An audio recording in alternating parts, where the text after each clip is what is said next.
Hello and welcome to Race Brain Podcast. My name is Rich Ryan. We have the full squad back today. It feels great. Bracken Crocker, as always, joining us still from the East Coast in New England. He's back there where we spoke to him last time. Still going to be a mass hole this episode, I'm guessing. Full New England attitude. Now more culture. Jack Bauer is here. Hello, Jack. So much more cultured. Rich, I have been on this trip. I went with my brother. We did like a little vacation a couple days before the Gov Games and then had a 24-hour layover on the way back. I went from Boston or Denver to Boston to Rome for 3 days. Went to the Vatican technically, so that's an extra country. UAE, had a layover in Qatar, went to Paris for a day, back to Boston right now. It's insane. All on points. So gotta love that travel hacking. Yeah. I'm going to go right to the negative. Are you the type of person that claims layovers as countries visited? No. I've been to Qatar. Yeah. For a day. Okay, yeah. Qatar, actually, you're right. That one didn't count. The rest I was physically there for over 24 hours, got a meal, did stuff, made a purchase outside of the airport type of deal. That's what I'll count. But okay, you're right. I don't have a passport from Qatar or a stamp, so does not count. Just physically in the airport, which is an amazing airport, by the way. That's a good layover if you need it. I'm still happy for you. It's a good trip. It was fun. They say Rome is for brothers. Rome was awesome. It was like going to the Coliseum was just insane, but just the amount of food available, and I don't know what other parts of Europe you've been to, but people just didn't pester you like in other parts, and it's clean. It was very busy and stuff. If you're used to city life in the US, it was like 10 times busier than that even, but I would highly recommend Rome. Not a travel podcast. We could sit here and talk about it all day. Just like it's not a shoe podcast, right? Well, yeah, agree to disagree. It's adjacent to that for sure. More shoe than travel. Yes. Yeah. Today we have Hyrox DC to talk about and what the implications are for the World Championships and the Last Chance qualifiers. Then we're going to touch on Tough Mudder ALUla once again. We have a little bit more clarity as to exactly what happened. We have photos that came out. We've had some conversations with some athletes. We need Jack's takes on it for sure. And Jack was over at the prestigious Gov Games in the UAE. So we want to hear a little bit about what happened. Not a lot, though. Really not that much about it. You saw it. It was much improved versus last year, Rich. We'll talk about that. I saw none of it. BK, gotcha. Interest level in Gov Games this year? Oh, I was very interested. I just didn't quite get around to it. It's on the queue for some treadmill running. That's coming up. My interest level is low. Higher because I knew some people there. My good friend Rylan Shadegg was over there. Yeah. I mean, with Jack there, yeah, I'm interested, but it didn't crack into my viewing. I was doing some Rich Ryan viewing. Got my Hyrox gear on. Yeah, pimping my boy here. We won a hat together, right? Not the hoodie. I don't remember what we got. We won a hat, other than a championship. But can we just take a minute to acknowledge the fantastic race Rich Ryan executed? We're not even going to talk about the winners. We can take that minute. Yeah. Rich Ryan sets himself up. And this isn't me blowing smoke. This is like a real take I would have whether he's on the podcast or not.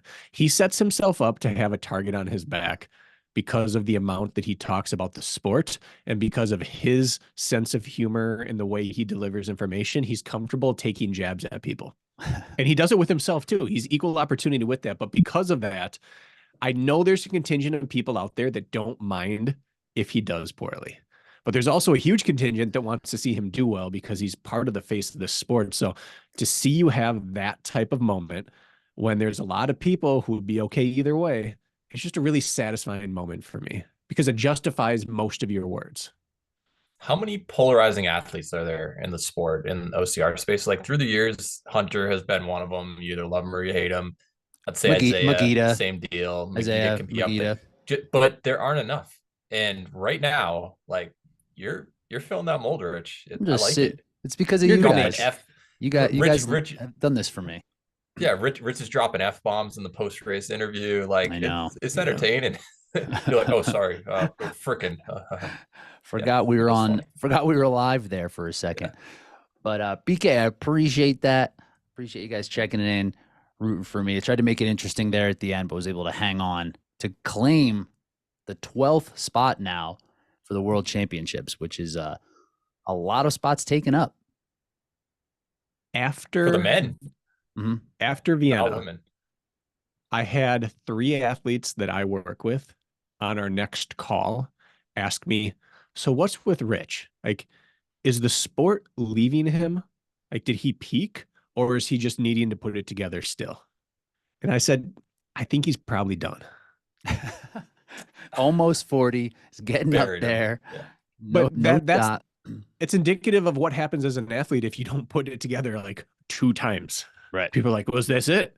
Like, well, he couldn't have been that guy 3 months ago and not now. But in those 3 months, we had 2 indications that it wasn't as good. And now people start to jump ship already. And to just derail that narrative train in such an emphatic fashion, I was so pumped for it.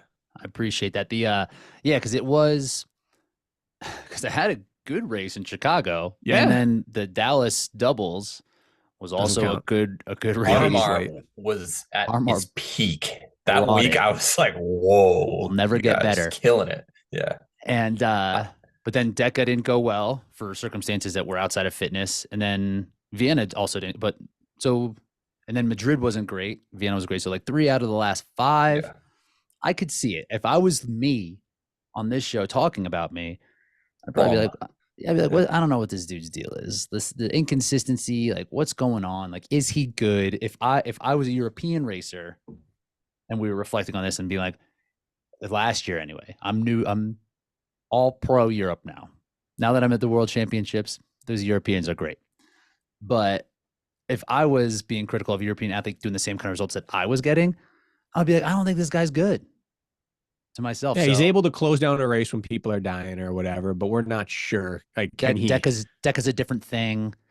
You know, like, can he push these sleds? Like, what's going on? Is he good enough to do it? So, from that perspective, it does feel good. I had a friend reach out to me, same deal, being like, why does Rich not do well? Like, what's going on with this? Is he actually good? And I'm like, he's American. Wait till we're back on American soil, and look what happened. Good answer. Yeah. Yeah, and it's just World not War the case II. for France. We have a Vietnam.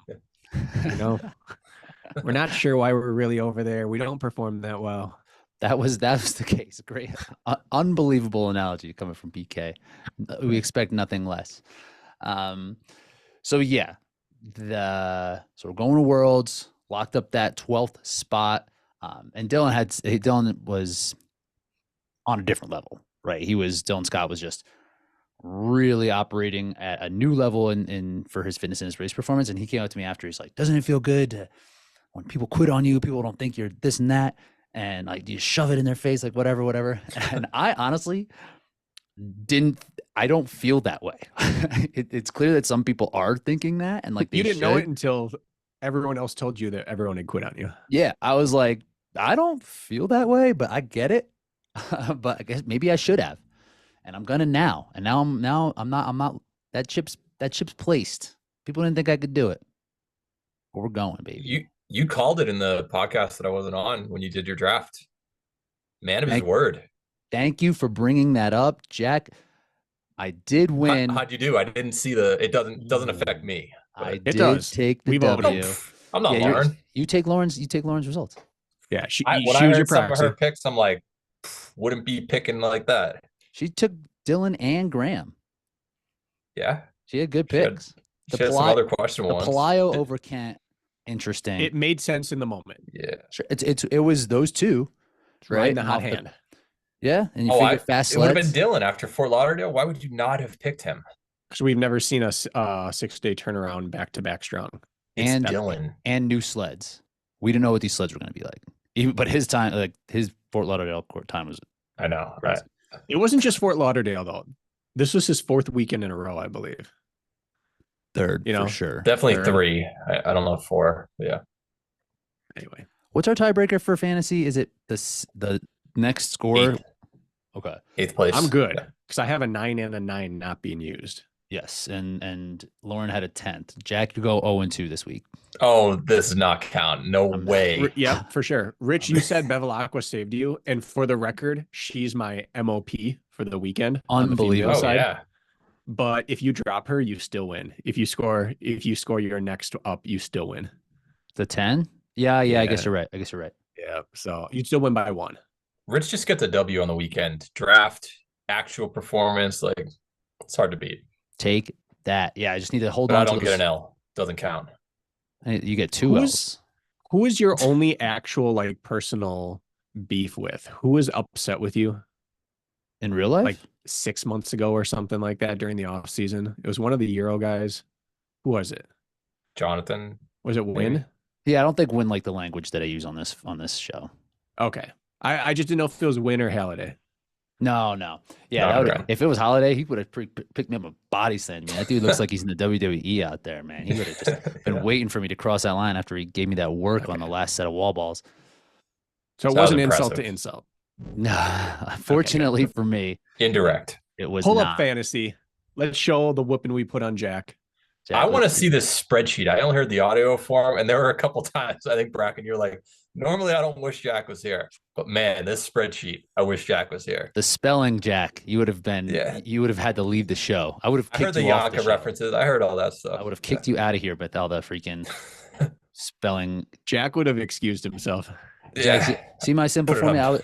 I was just taking from men. I would just cut it, bring it over here, Control X, Control V. No problem. Never Control X. You mess up formulas. I don't have any Man, formulas. he's Are you looking at this? There's That's no, true. There's no formulas. Yeah, There's some here though. Look, nothing hold good. on, Jack. Check out this. Bang. Some. Whoa. Come on. That's BKB, impressive. BKB over here using his fingers, trying to add Yeah. this shit up. Not me.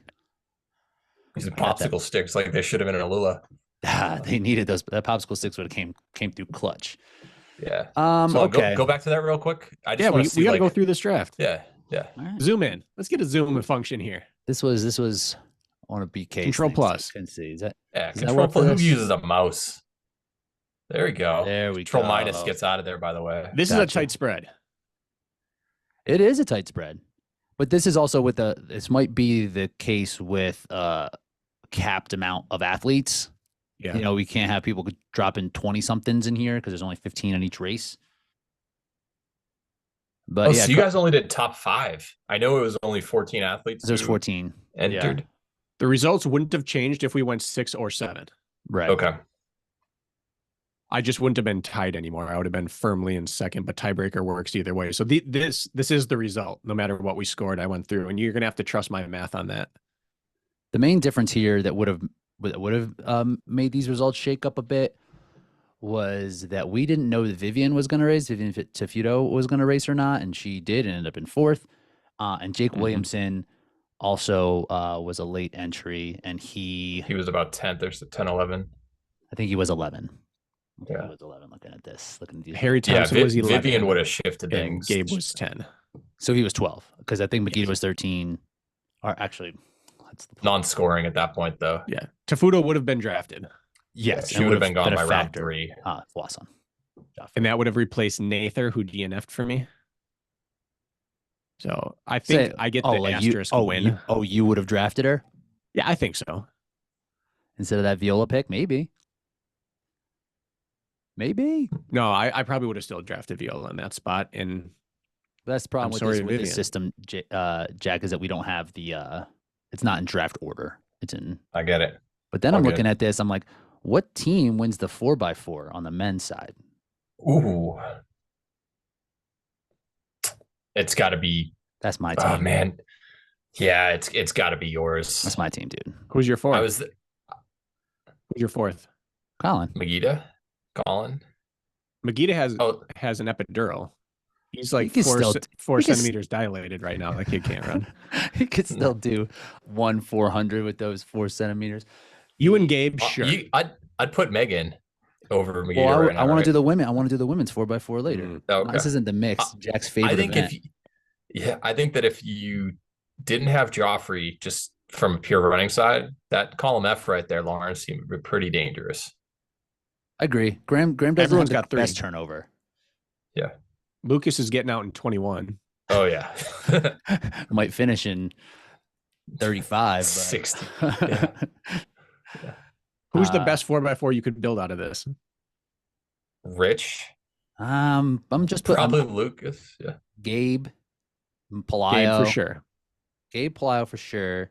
I don't know if Dylan can go faster than like his 30 pace than his race pace for Hyrox. But yeah, no, he was, some of his running on video, that was so impressive. Let's nasty. be real. Yeah, he passed you like you were standing still, and you were passing people like people were standing still. Yeah, I think he did that like only I'm standing to get still.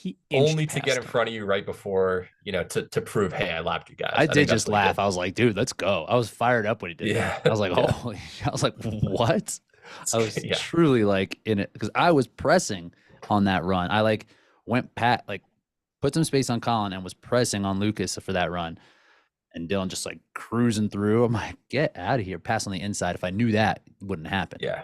Would have boxed him out, body checked him into the stands. Yeah. Well, yeah, maybe. So Dylan, we'll put him on. I mean, can Dylan break 60?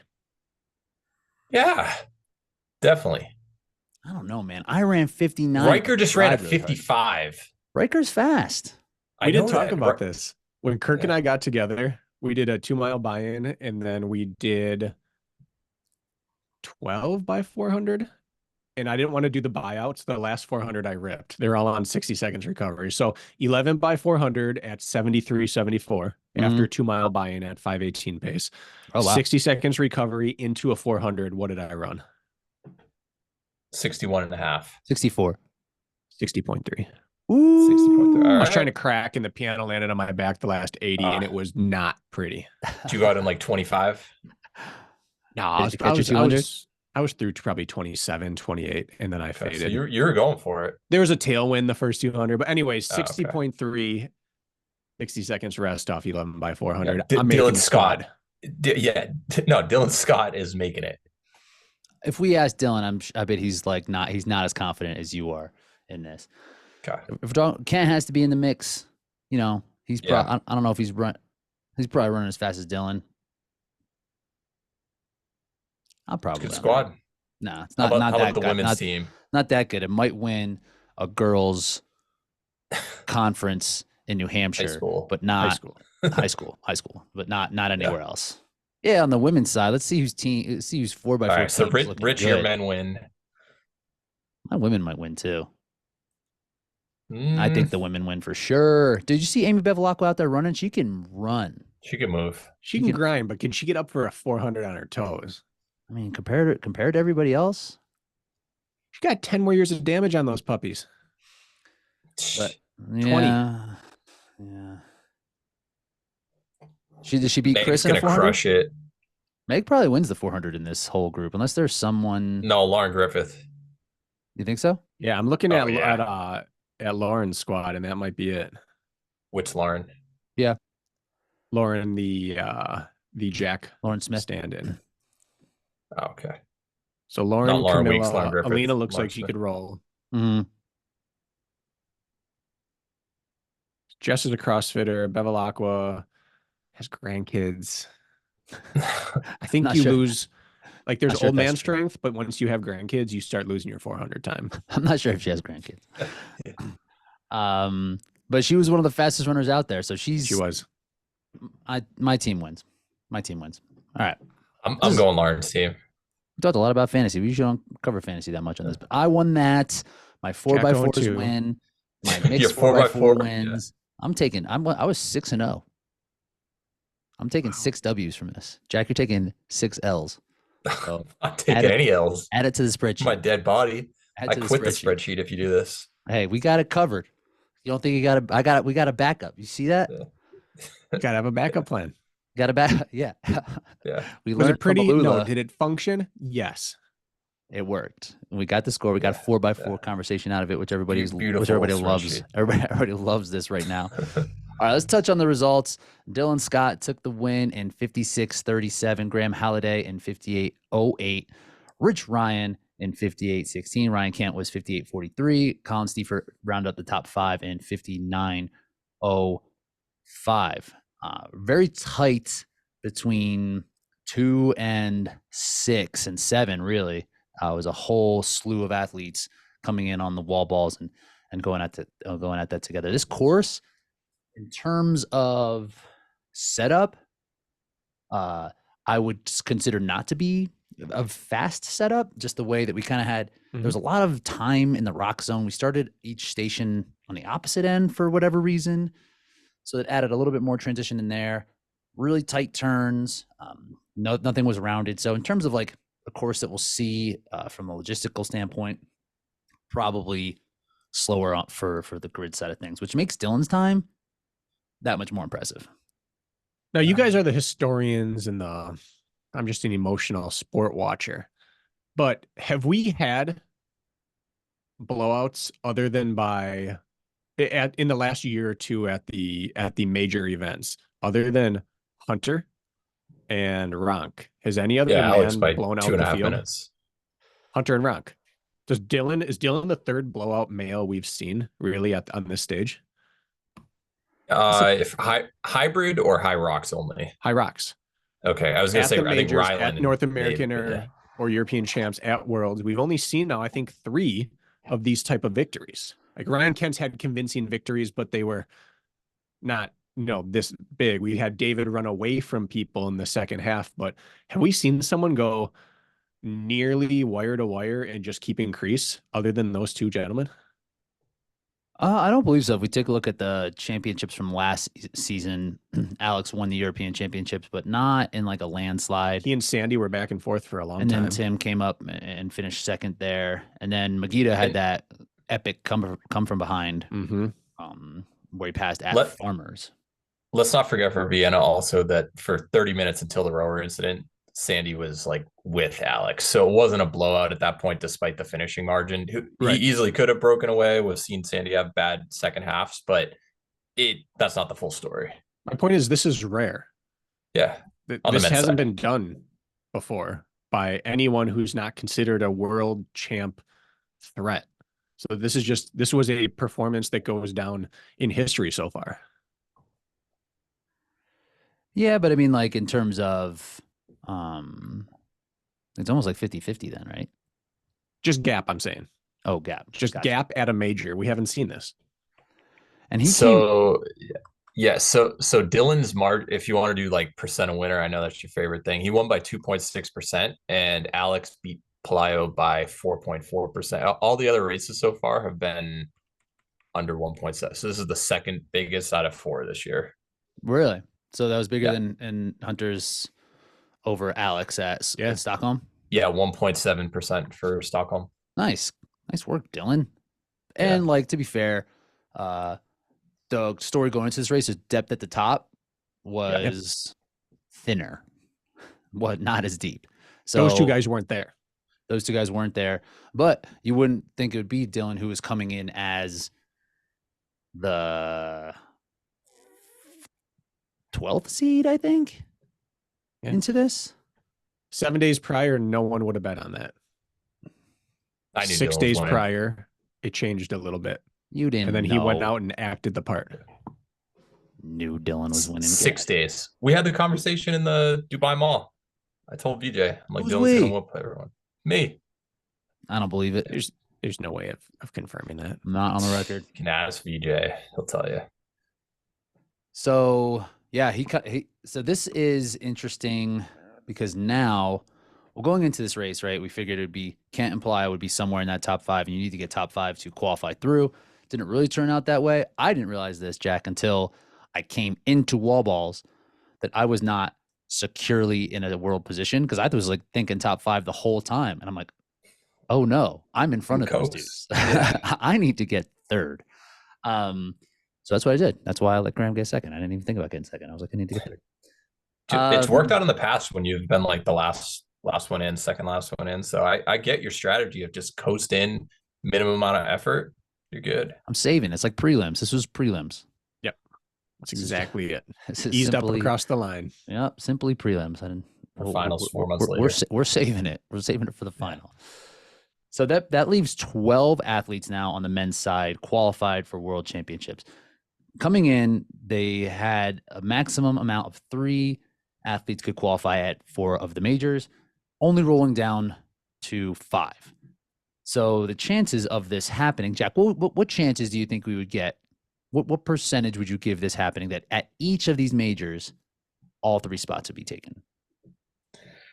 I think that it would have been a little bit more predictable on the men's side, just because you have so much variability. There's a lot more parity for the order. On the women's side, you can kind of guarantee that some order of Linda, Meg, and Lauren, that's going to be your top 3. It's basically or Michaela when the season started. Yeah.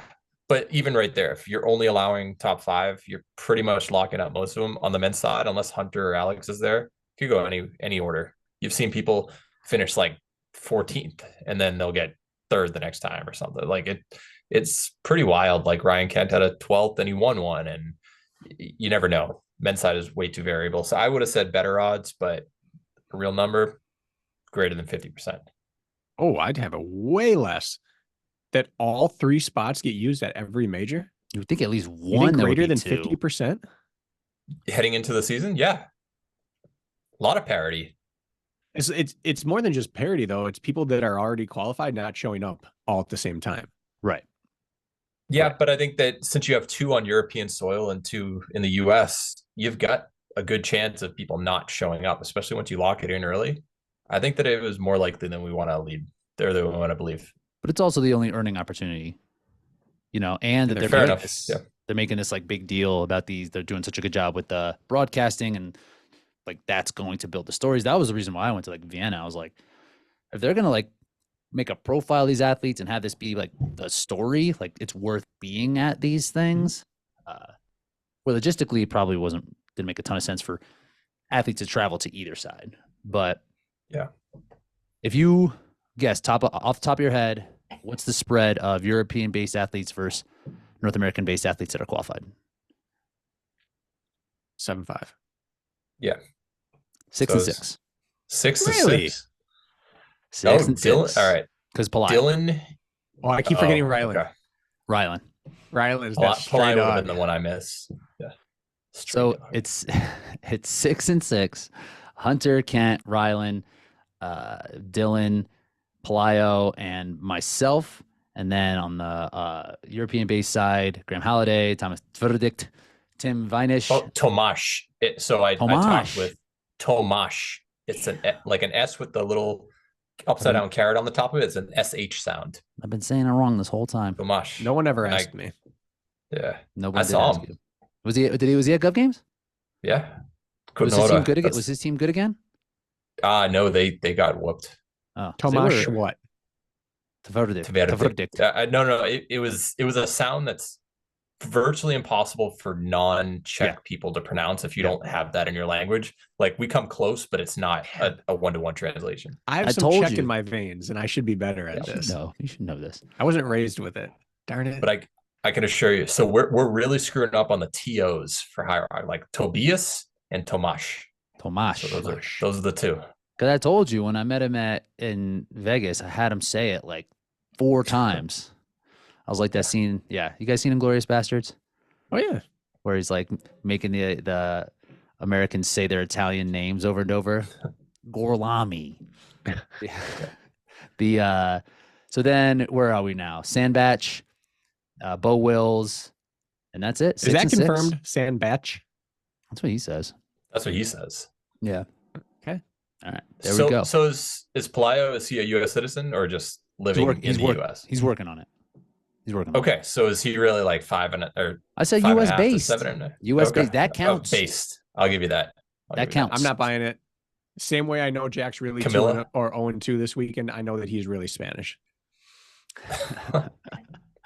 So what's the jersey on his? What's the flag on his jersey? That's he reps Spain for sure. Okay. Oh, for sure. Okay. So looking like 5 to 7, and Bracken and I are correct. Rich's first loss of the weekend. You know, to keep Jack defeated, I'll take the loss on this. Let's go. He's American as they come. Yeah, we're not giving him an undefeated US 7-0 or whatever. U.S. based. Yeah, so he flip flops. He's gonna tank out World, so we got to give him this now.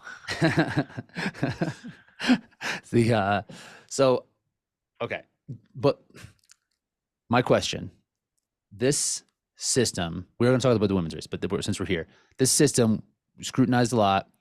I don't like it at all. I think that it doesn't have enough opportunities. But did they get it right? Who's missing?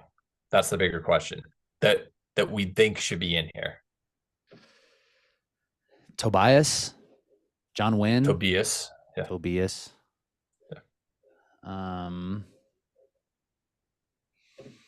To answer your question, they got it right. And I don't know if it was through foresight or luck or a bit of both. I think the only tweak you have to make now, I mean, you can make many tweaks, right? In terms of opportunity into one of these races. Mm-hmm. I think these become 20-person races now. If your last chance qualifiers each had 3 or 4 spots available, or each of these races had a few more in, I think that to me, it rounds out the system. I think you can be happy with it because it's proven that it's exciting, and excitement matters as much as it being good. There's a fairness. Like, I don't think excitement matters more than fairness. And I think that this is still because the audience doesn't care. The audience cares more about the battle at the end than how you got there. To you, fairness matters more. And to the sport growing, in sport needs eyes. Sport needs fairness. I think first and foremost. It's preventing people from the opportunity. That's the issue that I still have with that 30 as our cutoff. What's the biggest sport in America right now, do you think? Most popular? Most eyes OCR. on? American football. American football. All we hear is that the officials are constantly cheating for the Chiefs. Well, they're scripted. Or that the first down is so subjective, and the time wasting throughout the game doesn't balance out with the tenth they try to give back at the end. Like, all we know is that it's unfair officiating, and no one stops watching because of it. But they're taking steps to improve the fairness. They have the replay, which actually sucks, which I wish they didn't have. They're doing all these things to try to make rules it committees. Right. We have a decade of recent rule changes to look back on. If we look back on the only history we have for Hyrox is that they take steps every offseason. Right. So, I don't know if this was a step toward fairness here. I guess it was. I suppose it was a step toward fairness in terms of opportunity, maybe. It's better than what it was last year. That's for it may not be fair and or more right, exciting. but it worked. The interesting thing, if you look, so it's on the men's side specifically. So you're 5th versus 6th. That's kind of, you don't stand a chance of making it if you get 6th. So it's like, what if you're like 1 second behind in 6th place? Like, are you screwed in that? If we're going to Chicago, 24 seconds was the gap between 5th and 6th on the men's side. You look at second one in Sweden, 25 seconds, 12 seconds in Austria. And this past race, we had 23 seconds. So it's usually like about 20, 25 seconds between 5th and 6th. That's enough of a gap realistically that those positions are pretty different. It's not like a 3-second dive across the line. I got 1 wall ball ahead of you. We're virtually the same athletes. Those are different performances that day. And to me, it's not about the top 5. Like, that's fine within these races. I think that's fine. It's racing, right? Like, whatever plays, if it's a 1/10 of a second, like, you get that spot. It's more just how you get into the race. Yeah, that's fair. It's because, like, there is a world with this system that was set up that Dylan's not in this race. Colin wasn't in this race. I wasn't in the first race. Pelayo wasn't in any race. Those are 4 world championship qualifiers who have proved it on the course. But the way this was set up, none of us were in their top 15 that they designated as the priority athletes. So that to me is the flaw, and that's what they should look at. Be like, oh, this guy was 30th. He finished 2nd in Vienna. Like, he could be on the podium at Worlds. Like, Dylan, same thing. He wasn't even he wasn't even going to be in this race to get in. He needed luck. He needed people. Did not Colin to come. make it? You just said Colin's a world championship call. He was 5th, but I'm sorry. He okay. So he very well could be. It was Dylan, Graham, and you. I thought right. So Colin could in Anaheim. So he could in Anaheim, but he could have in this one, right? Like, he was in 2nd, 3rd for a lot of it in podium. Yeah. I think I was looking at it from the who's going perspective, not who had a chance to. And that's probably where I was faulty. Like, if we look at track and field Olympic trials, it's really easy to get to the meet if you're good. Like, everyone who has a shot in a prayer at getting to the Olympics makes it to Olympic trials. But most people go home devastated from the trials, and not everyone should make it to Worlds. It Right. should be exclusive, but you're right. Everyone who has a chance to actually be someone is at Olympic trials. And so I guess we do need a version of that still in Hyrox to get more people into either the majors or a alternative qualifying process. Because, yeah, we said it on the draft, but Pelayo almost didn't get a chance this year. At all. Like, I don't see where. Dylan. Yeah. He had a shot and he had one race that didn't go his way. And it almost, that was it. But, and we've seen you sometimes need two. Yeah. I'm just looking at it also like a guy such as James Kelly, who got 6th in Chicago, 5th in Stockholm, 9th place in Vienna, and 7th this past weekend in DC. It's like those are 4 5th through 9th finishes, and he doesn't have a spot, but someone who pops a good race and otherwise may have had a bad performance in one or more other events they're in. It's tough to see someone like that get left out. For sure. But again, that's racing. Yeah.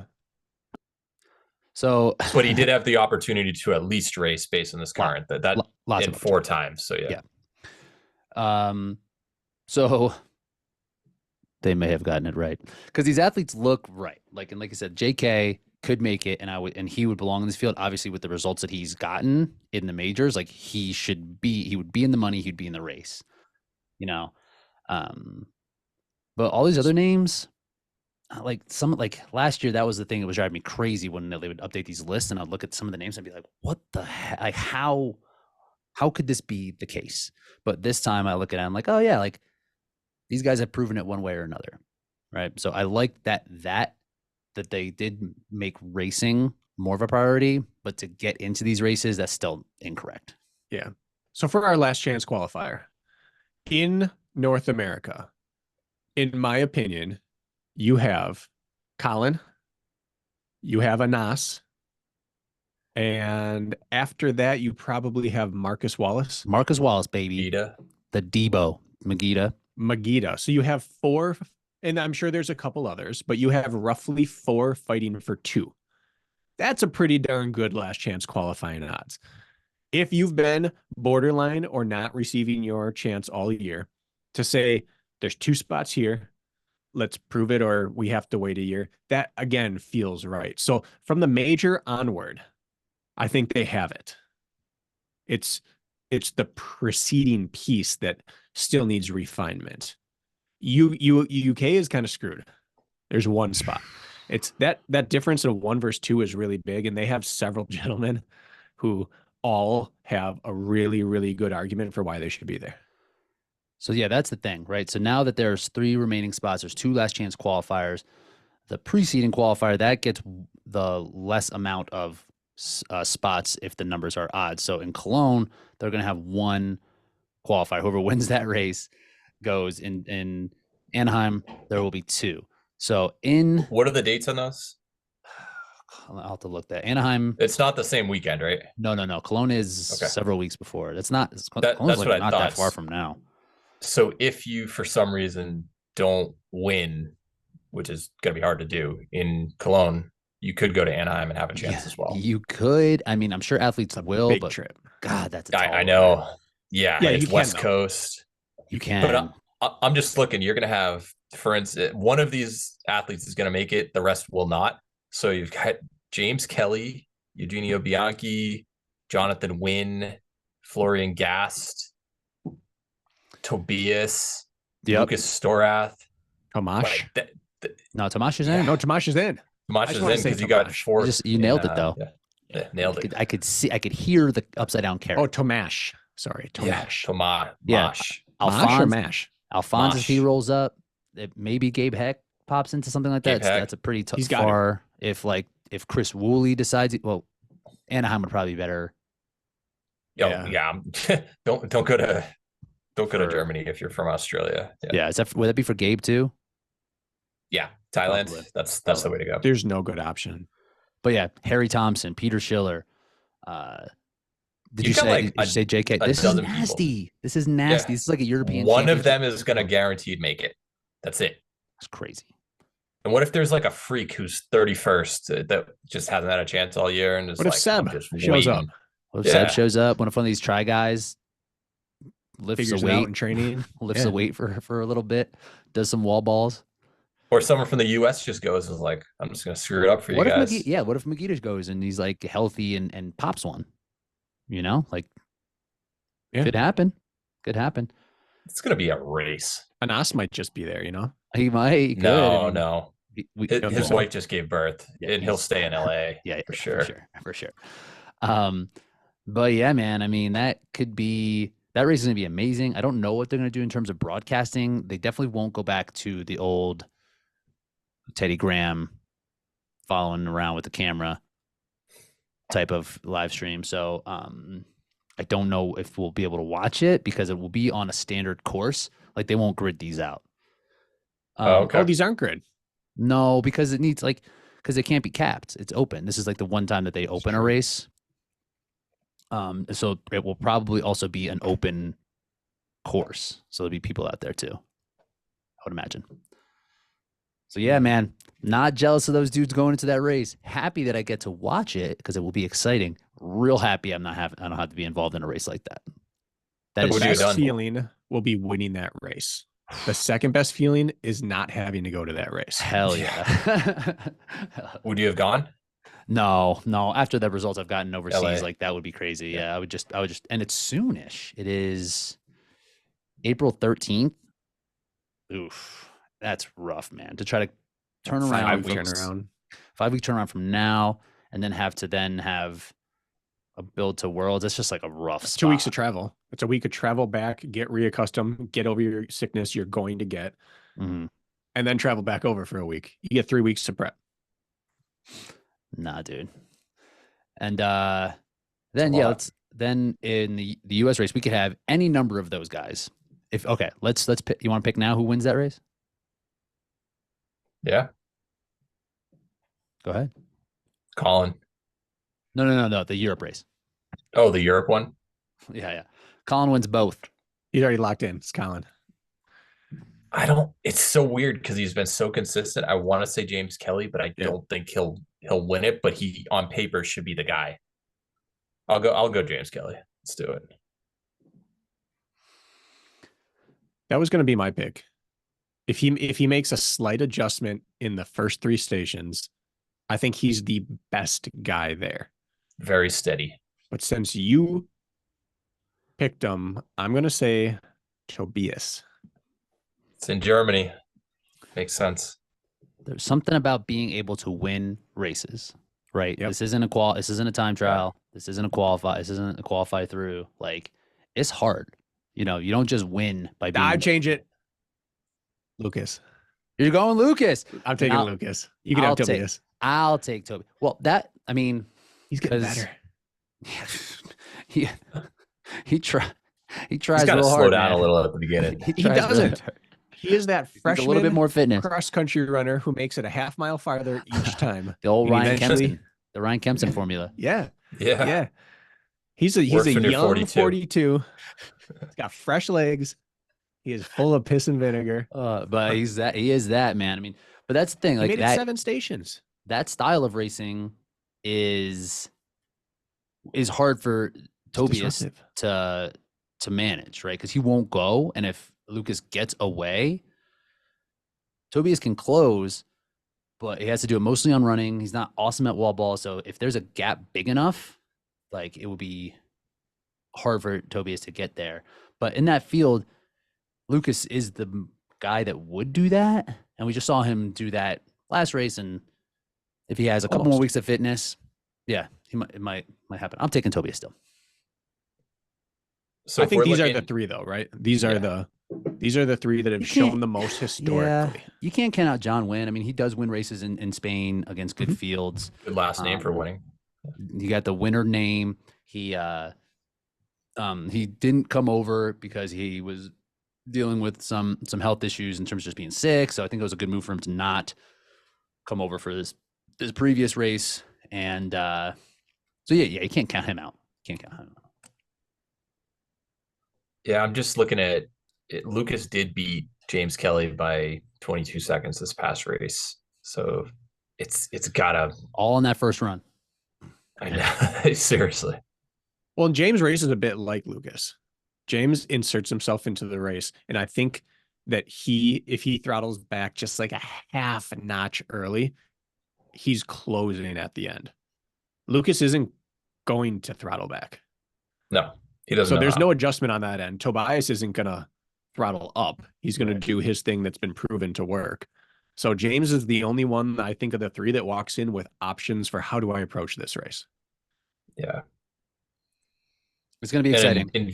In Vienna, they had that like dive over the line, right? The two of them, they basically tied.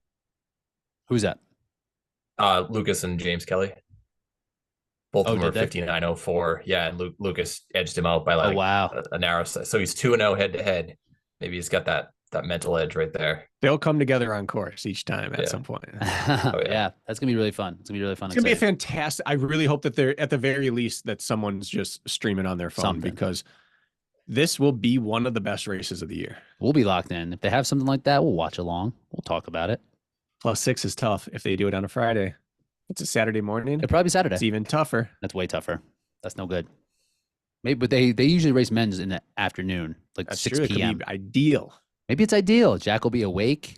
He'll be on his regular totally awake. Be on his regular sleep pattern. You either need to do it really early or really late, and I'll be awake European time. If it's in the middle, forget about it. There's crust coming out of that eye for sure during the watch along. Oh, yeah. In the Anaheim race, then they will have 2 spots available. We mentioned some of the players there: Colin Stiefert, Anas Zuri, Marcus Wallace. I think some of the Canadian guys may come down right. Like if you get an Austin Nazar, Jesse Bruce, Isaac Sanderson, you can get someone like if VJ decides to kind of throw his hat in the ring. If who else are we missing here? Like there's other guys. Newbie. You might have like Mark Paulzine. Oh, I was gonna say Howe. Mark Howe. Yeah, Mark Howe for sure. Both of them. Yeah. Paulzine, yeah, probably. And then if any of these athletes from Europe Eric Williams.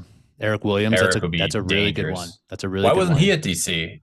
Or he ran GoRuck. Yeah, okay. Which is I like that move in a build towards Anaheim. If that's his move. If he's building towards Anaheim, I like a GoRuck right now. Yeah. And he ran over distance training basically. Grady Jackson should be there. Yep. Oh yeah, in California. Yeah. In California. So it would definitely be a good race. A race with less experienced racers because of the opportunities that we don't have here. You know, with Joe Kilmer, Hunter Kloss, a lot of guys, Gunther Kloss, I'm sorry. A lot of guys that we've seen kind of in that periphery. Keith Hardwick, can keep naming them, whatever. They Cole Schwartz, yeah. Cole, like seeing if they can get together and just have like a battle. Yeah, that will be interesting. I've got a take for you guys. Remember last year Hunter did his I'm just going to go out at world record pace. You think he does that again and that affects the race? Apparently they won't let, if you're qualified for world championships, they won't let you race this. Oh, okay. You'd have to run because that could have really screwed things up for some athletes if they were like, I'm just going. Because I was thinking about this because this is a place to get like our only real last like taste of a race. I was thinking like if I pop in, use a fake name, put in a slower time, getting like the third heat. Ryan Richards. Something like that. There was a dude in my high school named Ryan Richards. But he's not good at Hyrox. Not good at Hyrox. Dick Ryan. Dick Ryan's my dad. Then why are you laughing at his dad's name, Jack? Asshole. More than laughing at his dad's name. I was laughing at What were you laughing at then, Mr. Ryan Bauer? Richards, that you said he sucked. Yeah, that's what I was laughing at. Yeah, he's not good at Hyrox. And then now I completely lost my train of thought. Oh, and then I was thinking like just I'd take off my chip at some point and just like toss it and just like still finish the race, just kind of bandit the thing. Mm-hmm. But Pelayo, we got to do doubles, man. I'm talking to you right now. I got to check in with him. I checked with him after the race, and he was like, I don't think I can think about racing right now. Talked to him the next day. He's like, I'm like 90%. Check with me later. I'm like, okay. What I love about this Anaheim race is you have several of the top dogs with the same general skill set they're bringing.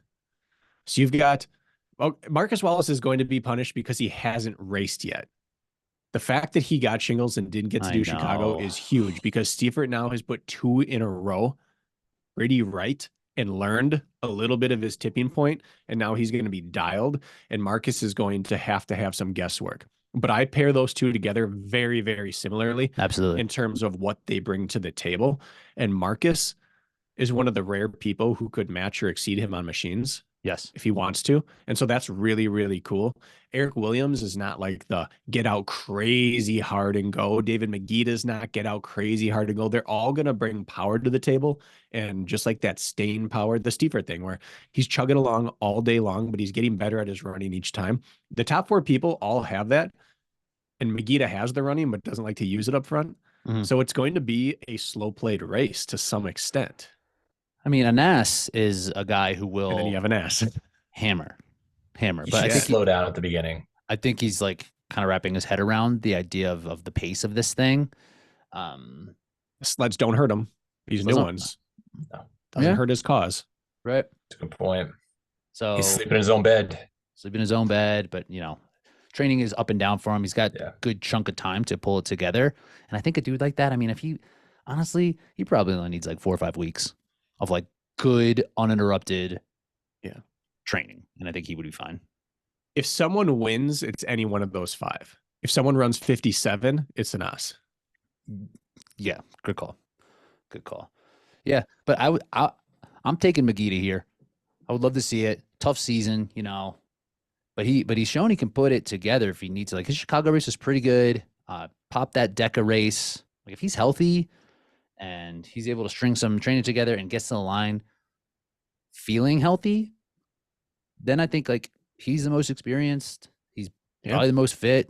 Probably like one of the top 2 fastest, top 2 strongest. He's like one of those. He All the should metrics take are that there. win. Yeah. It's just health. That's the only limiting factor. Right. And it's been a rough time. Right. Yeah. I mean, Colin should win this based off of recency. That's my pick. Just pure recency bias. He was what? Halfway through the wall balls before his qualifying spot left him. Mm-hmm. That's about as close as you get at a Yeah. maiden. Yeah. Yeah. But yeah, David like, has the best pedigree, and it's not even close. Yeah. Colin's actually running DecaFit Knoxville this weekend. If we have time at the end, I can give you the list for that. But yeah. Anyway. nice. Okay. Let's move on to the women. Lots going on the men's side. The field is going to be very interesting. I mean, there's depth across this field now. Like there's depth up top that we've talked about all year. I feel like Dylan has ascended into this next tier of athlete and will put himself into the podium conversation here. How Ryan Kent's going to bounce back, I would imagine very well. And then just being able to have a good block where it's like, this was not a good training block for him. No, and in no way I believe this is indicative of who he is as an athlete, and it'll give him a little bit of a chip on his shoulder. But then you have Hunter, how if he'll come with that same type of intensity he's come with the past couple of years. Alex believes that he's on that level right now. And then guys like Rylan, like complete wild cards. It's going to be really fun up top. And then the middle is just a complete crapshoot. So it's going to be a fun race at Worlds. Yeah, Should be there's good. now enough top dogs that things can get splintered up front again. Yeah, That's I think exciting. so. I think so. Who's Rylan going to let go? No Nobody. one. Who's Ronk going to let go? Nobody. Who's Hunter going to like just totally disengage from? No, he's going to try to push up front. It's going to be a crazy amount of like. Sleds are going to be wild this year. I think Dylan's going to go with them. I think You got everyone's three going to. people dropped on sub the- 2 on the push. I think everyone's going to be blown up after ski. Everyone's going to run that first K in like 3 minutes, and then they're going to Yeah. 140. 330, Three- 158, kaboom. Exactly, and then I'm going to be there like, and I'm going to scoop them up, and they'll be good to Yep. go. I'll be good to go. Oh. So I'm looking forward to that. I cannot wait to see Rylan on course. Yeah, who knows? We've seen him the least. And He's fit he's right done now. pretty spectacular things. He's always gonna be like fit. Okay. On to the women. So this was another interesting race for on the women's side of things. Not exactly what we've seen. It kind of started out to play out very similar to what we saw in Vienna, with Lauren Weeks making that move after ski and then kind of pressing. Had hard sleds, had a tough go at the sled push, and the field kind of came back. Had a tough sled pull, the field kind of came back, and then Linda Meyer was there, and then Vivian was in the mix. Meg was like hanging in there back and forth. It seemed like there was not a woman who was like on it, which I don't know if we've ever seen. Usually it's like, I'd say Linda, right? I don't think, didn't she fall apart? Wasn't she like, I guess not too bad. No, I guess not too bad. Anyway, So maybe it was a street fight for the first time. It was just a brawl. It was not a clean race. We've seen nothing but clean execution from the top end of the women. And this was just, it was muddy. It really was. That's kind of what they were saying in the broadcast also. They were like, this is the one we think that there's going to be a battle. Yeah. Like Lauren and Meg were 9 and 8 for sled push. Yeah. Which is atypical. Usually those two are 1-2 in everything in one way or another. Maybe not the ski, but for them to have such a tough push and then their pull, yeah, Lauren was 10 and Meg was 7. So this is like, so they weren't feeling it, but then Lauren really was a grinder on those burpees. And she came off wearing it for a bit, but just that's Lauren's thing, right? If you can make everybody sad out there, you can make everyone depressed and hurting, Lauren will exist in that world the best. Yeah. And that's everyone was hurting, it looked like. She put a huge gap on people in that. She was 3:15. Then Amy Bevilacqua was 3:38. Meg was 3:44. But like Vivian and Linda was 4:0. She almost put a minute on her just on burpees. Isn't it crazy how it seemed like in the early days people were doing it in like 2:10, 2:15 and stuff, and the women 2:30ish. It slowed down because they're really enforcing the form for the most part. Form and grid. Grid for sure. Definitely. It's hard, and I think people are just pushing the sled harder. I think that this is just a place where you need to, where everything kind of catches you, and you're either on it that day or the burpees kill you. Yeah. And it's so weird because typically on the women's side, you're almost guaranteed to see unbroken wall balls and pretty fast lunges. Like the race is over essentially by the time you start lunges, the finishing order for the most part at the top. But that time gap right there that you just went over, that's the place to make a move still. Rich has said it multiple times. Race to the rower now. It's a race to the row.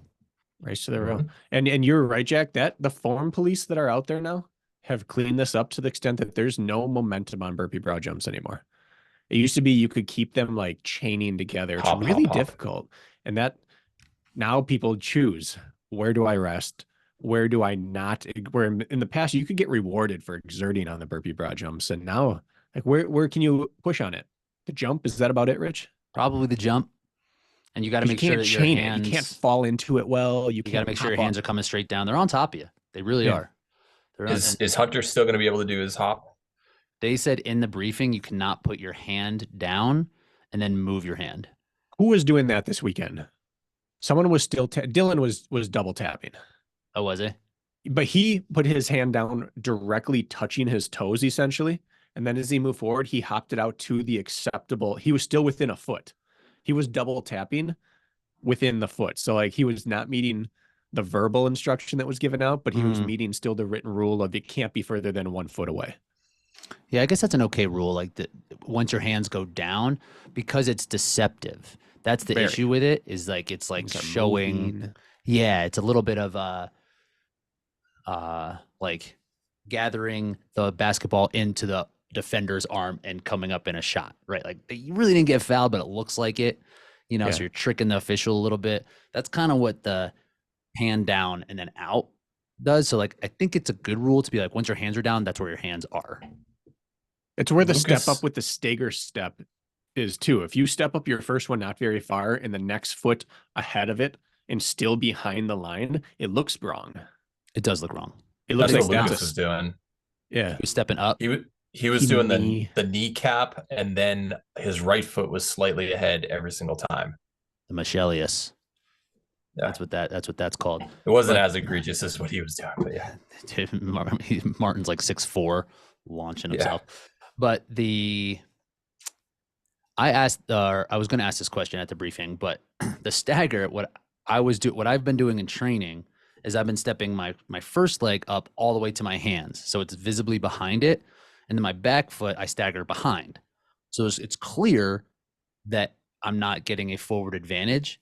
But they said that's not legal, and like that doesn't make sense to me. Yeah, but if they're going to say stagger at the same time, there's no stagger rule. It was a 1-2 rule, and that's what they said in this thing. It's like we don't want to see stagger at all, which like they should just make us jump up. There should be no step up then. That's the only way around it. I've thought about this. I can't come up with a way other than it has to be a 2-foot jump, unless you can step up and then they make you reset back to your, like, that's so cumbersome. What else do you do? So one other option. Okay. Is that there are lines like every 6 inches and your feet just have to stay behind the next line. So wherever your hands are, your feet have to stay behind whichever line is behind that, and do whatever you want with your feet. Gallop for all we care. You just have to be behind whichever, like the closest line to your feet is where you have to stay behind, and no other rule matters. Yeah, if we want it to be the broad jump, because other than that, we have to fundamentally change the movement into like a lateral, like an overline, like which would clear up this completely. It would make judging way easier because there's no forward advantage. There's no dropping down advantage. But you don't. Maybe we could do it how CrossFit does, like 10. It's not as taxing. Yeah, we could just do 50. Right. Then it's a height issue right there versus a length. Because like if you're shorter, you're gonna be able to do that a little bit laterally. It's still easier for shorter people to do burpee broad jumps, I think. Like big dudes and big athletes in general have a hard. That's where they have struggle. Like if there is, I thought Dylan did pretty well. Well, I mean, it's not like a 1-to-1. It's not like if you're 6'2", you suck Hunter at it. Hunter does great at it too, and he's over 6'2". He's a beast. But like in general, like tall is an advantage pretty much across most of Hyrox outside of like the push and burpee. So I think it's okay to like give a shorter athlete some sort of advantage somewhere. Let's talk about the women qualified. Lauren Griffith collected that 5th spot there, and Vivian Sfudo was 4th. Let me just go over that really fast. I like Lauren's pick of picking Lauren Griffith pretty early. Yeah, that was a good pick. Dude, Lauren Smith was on it, dude. She like knew the deal. She really did. She knew what people were. She was as good as Jack Bauer would have been. I would say it was a massive leap forward from Jack Bauer. I'll let you control all the spreadsheets and get your wins when I'm not there because she was too busy occupying the lost column. She could get close to what you bring to the table. Yeah. You're never going to be anything but a guy. You can't bring the female perspective. That's true. She's also like knows the athletes, like she sits down and talks to them all. So she has like insight about like their lives. And Jack's just looking at numbers. There's no person. Worst thing about her, she provided the likes same everyone input that you guys are. Correct. Yeah, she was too nice to everyone. That was her biggest failing. Yes. Who did she say was too nice?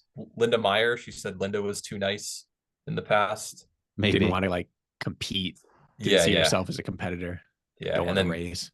Gets a second. Doesn't seem like it now. Yeah, Lauren Weeks takes the win, 61:20, 3 minutes slower than Vienna.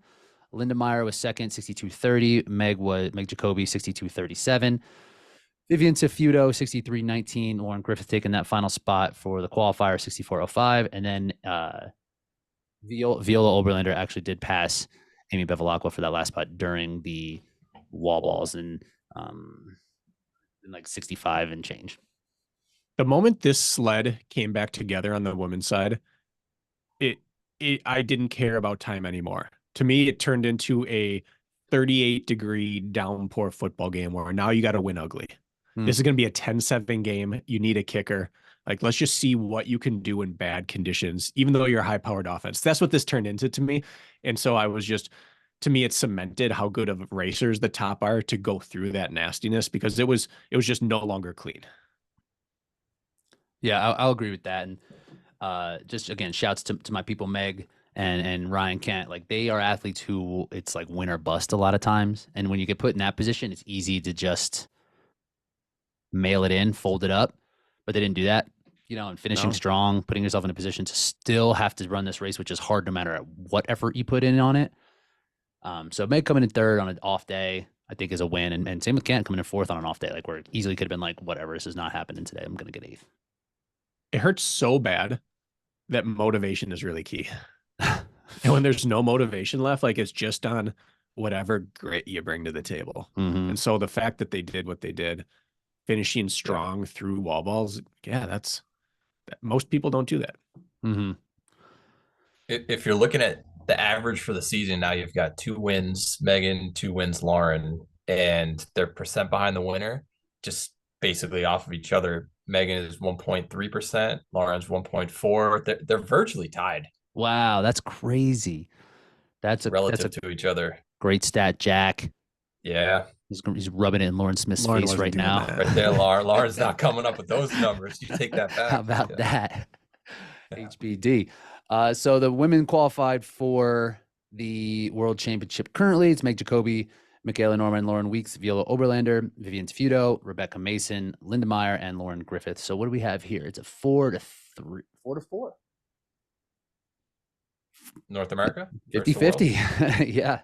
Did it work? Seems very similar to the men's field. Did it work? So lead us to last chance qualifying spots now. What are we looking at? We're looking at 3 at Cologne and 4 in Anaheim. Okay. So that's nice. That would be okay. Like No, I would feel way better going stressed. into that race. And we still have to deliver, Yeah, you know that Lauren and Meg are not going to be there and Linda's not going to be there. So you're like, I kind of run my own race at this point. Open season. I'm more excited about the European men's last chance qualifier because it's going to be, there's so many studs and only one chance to make it. But I'm more excited about the North American female qualifier. 4 spots up. A lot of women who are all like waiting for that. Like Chris hasn't had her moment. You have Camilla, who still hasn't quite had her moment. Like all these people that believe they're ready. Alondra has just been waiting on this year to start clicking. And there's a lot of spots available for these women. So I'm more excited for the European men, but the North American women. Who are we missing? Like we did our exercise of who the best North Americans who aren't there. You obviously mentioned a few. You've got Maria up in Canada as well, but it's gonna be a battle. It's still gonna be deep. It's still gonna have a lot of good athletes at the. Let's do the Cologne first, just so we can then potentially project whoever doesn't make it. Again, that's such a tall order. I'd probably be like, nah, this is my season ending if I was.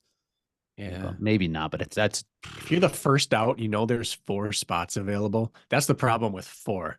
And it's going to be very tempting to be like, how are 4 people going to put it together ahead of me? And it's going to justify the travel and the hassle and the nightmare of actually doing it, and then having to turn around and come back and focus it on Worlds. Yeah. It's too many spots to just say I'm absolutely not going to try. Yeah. So on the women's end, we'll have athletes like currently on the qualification list, like Jade Skillen, who we haven't seen run in Elite 15. She did not accept her position this time for whatever reason. Jess Towell, who had a pretty good race. She's impressive. Yeah, I guess she was a CrossFitter before. Again, this is Lauren Smith bringing that type of knowledge. She's got like 10 Spartan podiums in the Middle East. She's been over there for a while. Balancing out, Lauren. Yeah. Yeah. Jack's mad today. I heard that part, and you guys were like blown away. I'm like, we've drafted her in the past. Don't act like you don't know who she is. We never drafted her, that's for sure. Alina Villeneuve, again, who's been in most of the majors, performed well earlier in the season, kind of fell off toward the back end. Then we have like Sika Arning, Zara Piergiani, Jennifer Nicholas, Kate Davey, Jezebel Kremer, Rebecca Nather. CrossFit Open winner. We could have the CrossFit 24.1 winner, Miriam Van Roer, in that mix. Clearly fit. Absolutely insane. Did you see the results of the CrossFit for 24.1? Oh yeah. Like when did Lauren Weeks do this? Because she tied Tia Claire Toomey as well. Like and ran Hyrox in the same week. She must have done it on Monday. I wonder if she did it back. Did it early. I wonder if she did it at no, she didn't done it before the race, that's for sure. But I wonder if she did it at altitude though, or if she did it in DC while she was at sea level. This was a great sea level workout, not a great altitude workout. I was lined up for it. I was like, this is gonna suck so bad. What am I doing this stupid thing for? Shout out to Miriam. That was very impressive. Can she run So right now? We don't know. Can she work? She can work. better Yeah. believe that. Better believe that. This Cologne race, I don't know, man. It is wide open. These type of athletes, like I'm trying to think of who here is the one that will grab it. But I guess if you have 3 spots, like I wouldn't rule out Jezebel. No. Yeah. She fights, man. She's out there. Like she has this race experience. I don't think she cares that much. I don't think she has too much pressure on herself. I think she just goes out and does the thing. She's no stranger to battles. She's always in a tight race. Yeah. So this is, and we could see someone. I would not be surprised if there's someone outside of this top 30 list who we don't really know much about who just pops one. I've got my US pick, but Europe for sure. I think you're going to see an outsider. What you're going to see on the women's side on both is that without Meg and Lauren, which they haven't seen one time this year, they haven't had a Meg Lauren free race. Without that, the dynamic is someone gets momentum that hasn't had momentum one time yet this year. Like for the first time ever, they're not going to be run away from the beginning. Someone's going to get to the station first. Someone's going to leave from a station first. Someone's going to leave in podium position who's never sniffed it. And that's going to change the second half of that race for a lot of these women. And so we're going to find out about people like who is made for front running that we just haven't seen get the chance to front run yet. I have no idea. No clue. No idea here. Yeah. My guess, just looking at it, you've seen Alina Villeneuve. She's been in all 4 majors. A lot of experience. Isn't she from Germany as well? She's German, yeah. So Yeah. easy travel. I like that Seems pick like- for falling in the top 3 for sure. Yeah. Sika Arning, she ended up 7th place, and her percent of winner is the same as Viola and Rebecca Mason if you look at the year as a whole. So that's pretty high caliber right It's there. advanced Both of them. metrics. I like it. Yeah. I'll take those 2, and then I'll take Jezebel for mine. Yeah. You know when percent of winner matters is when you have Lauren and Meg at the top of a sport at every race. Then percent of winner is a actually need to really know. strong metric. Right. Yeah. Because one of them is going to pop, and it's like, how good were you compared to them? At the end of the day, Yeah. It's not necessarily the same as, like, no disrespect to what Dylan did, but it's like if you're comparing to Hunter versus Dylan, it's going to be a little different. But still tells the story. It's like, how good were you to the best that day? Mm-hmm. Yeah, I think I'll go Jezebel as well. BK, you care? Oh, I care. You just agree? Yeah. No, I don't think Jezebel will make it. I think last chance qualifiers are a young athlete's game. I really do. They have, just looking back on our personal experience in college track, I didn't see a lot of 50-year seniors popping stuff at last chance meets. It's people who have staying power. It's usually younger guys, people that can make a crazy move or just get excited for the first time. If you've been there a long time and you've had your shots, you don't always go in thinking, yeah, I'm really going to have a lot of like improvement right now. So I'm not saying she can't, but I think it's the younger athletes game. Last chance qualifiers are for popping something. Okay. Could it be like a Jennifer Nicholas who went out pretty hard in Vienna? Kate Davies, the great runner. Could one of them be like, wow, I have a little bit of legs Nothing to today and I'm lose. in the lead? Yep. Yeah. Got nothing to lose. Yeah. On to the North American last chance qualifier in Anaheim. Any of those women who had not qualified in Cologne, we could see over there, but I don't necessarily think that they would play a huge factor into a race. You've got a lot of talent here. A lot of talent here. Camilla Massa will probably be who we're looking at the most. Camilla, Chris Rogloski. I've got my favorite. I like the who am I missing here? Well, Morgan Scholes. Yep. I think Morgan, Jess Alondra, Petro, Jess. Alondra, You might see Tara. for sure. Maria Fetchik, I think, will be out there. This is a good field. This is Tara going to went be over to Europeans, right? She did doubles there, so she's still in. Like, I'm going to race Hyrox this season mode. She wouldn't have traveled there for nothing, I guess. I think she has a bit of an injury. Does she? I think she was going to check it out and seeing how things went. I think she had a bit of a setback. Okay. So if she's fit, I think she should be in that mix. What if some CrossFitters throw their hat in the ring? This will be after like semifinals and the Open and everything, or after quarterfinals and the Open. So Semifinals, I believe, is the next weekend, so we won't get like that caliber of CrossFitter. But that caliber of CrossFitter shouldn't be doing Hyrox anyway. They should be trying to make the games. But we could get the athlete who's just like right on that fringe. She's like, whatever. I tried for this CrossFit season, and I like to run. Maybe I'll see what's up. Got Will we another see name. an Ida or an Alex Walker type athlete show up to these or no? Alex Walker's a good call. Okay. Got another name for you. The CrossFit side, Christy Ramo, is she making her debut in a couple weeks in Houston? So, really? Yeah, this weekend. That's maybe. the word. Or next weekend. Next weekend. That is the word. That's a good call. Yeah, if there's Canadian athletes that come down, I don't know. This is Camilla and Chris though are going to lead the way here. Morgan. In terms of Morgan for sure, yeah. And Jess Petra. Chris, without running an ultra internationally, the week before, she just had a tough go of like the schedule working this year for Hyrox events. Well, it's hard. It's hard to do all this stuff. She'll put it together. She's made life difficult on herself, but yeah, those are the times when suddenly it just something's a little different, and you're really, really good. She had a good race in Vienna, right? Yeah. Like she's capable of being under 65, and I'm guessing. Well, we could see someone under 64 at these races. That might be what it takes between 63.30 and 65, I believe is what that will take. And Jess Petra has been under. Morgan Schultz is right there at 65.40. So I like those. Who beat about Amy? Jess Petra. That was Jess. Mm-hmm. Mm-hmm. Man, there are no 4 spots is a lot until you look at the field. Then you're like, those and two you might should throw be a in for European sure. in the mix. But Chris should make it for sure, and Morgan should make it for sure. Amy Bevilacqua, if she decides to. She wasn't sure. I was gassing her up. Should for sure. You would think. Like suddenly we're at 6 people we think for sure should qualify. Exactly. Yeah. Exactly. It's gonna be spicy. It is. It's going to be very fun. And a lot of race styles, much more varied than the men's side. Wow, that's amazing. That's gonna be a weekend. I'm pumped. Jack, you going? We're gonna be on site. Why not? Big Bear. Do both. Do both. Big Bear in the morning. Make your way over. Is it in the afternoon? You think I'm gonna run? I could maybe go down there and just check it out. That's a good point. Yeah, we'll hang out. Yeah. Okay. All right. Me and Plow are probably gonna do doubles, or I'm gonna be a bandit. Okay. Bracken, are you still thinking of racing? Update on Bracken. Update.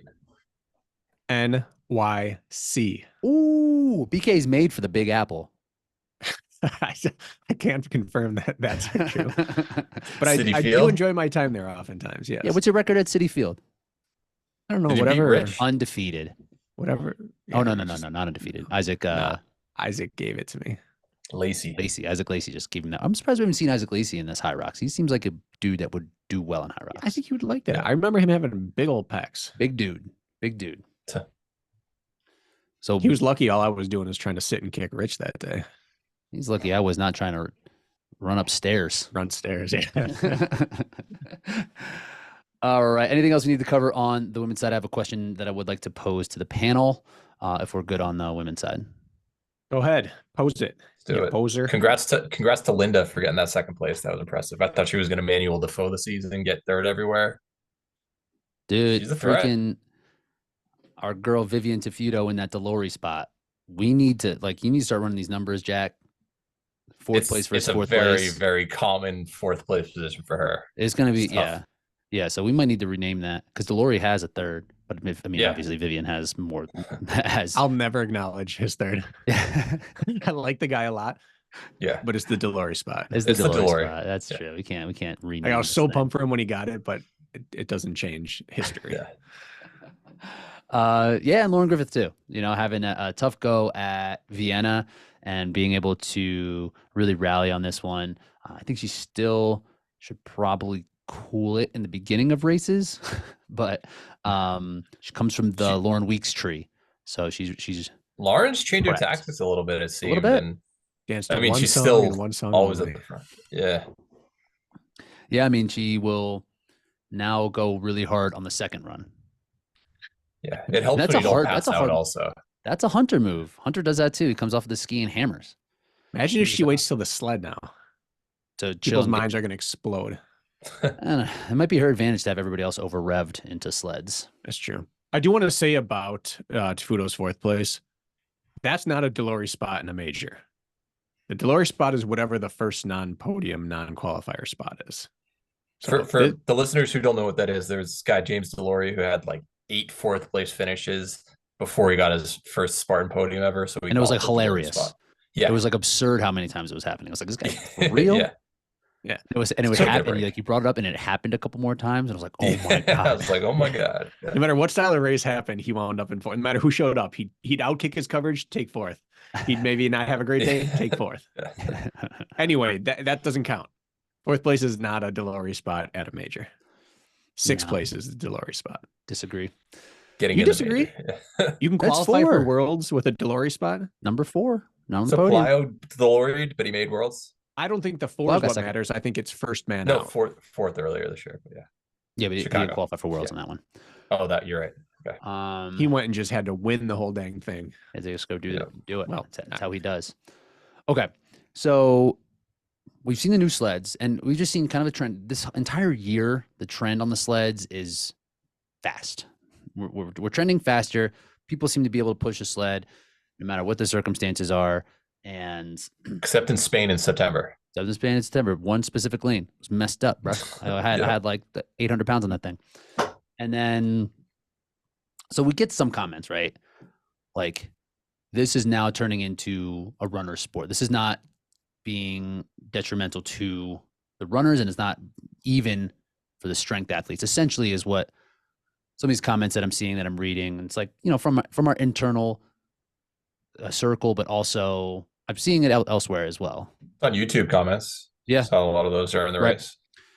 Yeah. So my question is, what path do you think is the right path to take? Not necessarily what are they going to do, but do they scale this sport the way CrossFit has scaled theirs? Like, CrossFit is known to being like, in 2009, the best snatch for female was 135. Now they do 10 of them to start a workout at 135.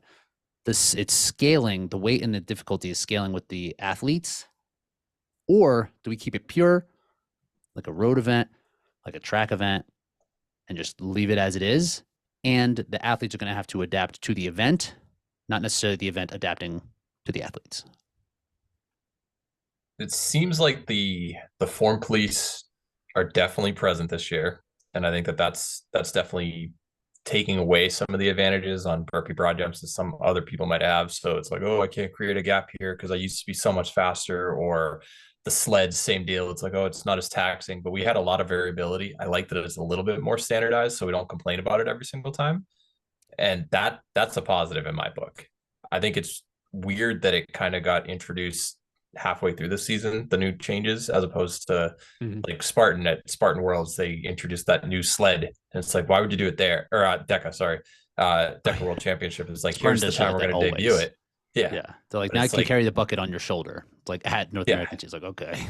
Yeah, it's like, don't introduce rule changes until the season's over. And I understand, obviously, financial ramifications. They probably worked out a deal. It's like, it's going to kick in January 1st, where, that's when we're using it. Most likely was what happened. But I think that athletes, you give them enough time, give them 3-4 years. A lot of them have been active in this sport. They're going to figure out how to run better, or how to perform better. And running better, running faster it's a runner sport. It always has been. Realistically, it was a running sport with athletes who are strong, but now the running level has just elevated. And I think that that's the reason why people are complaining about it. It's like, oh, look at this good runner. But a lot of people are good runners at this point.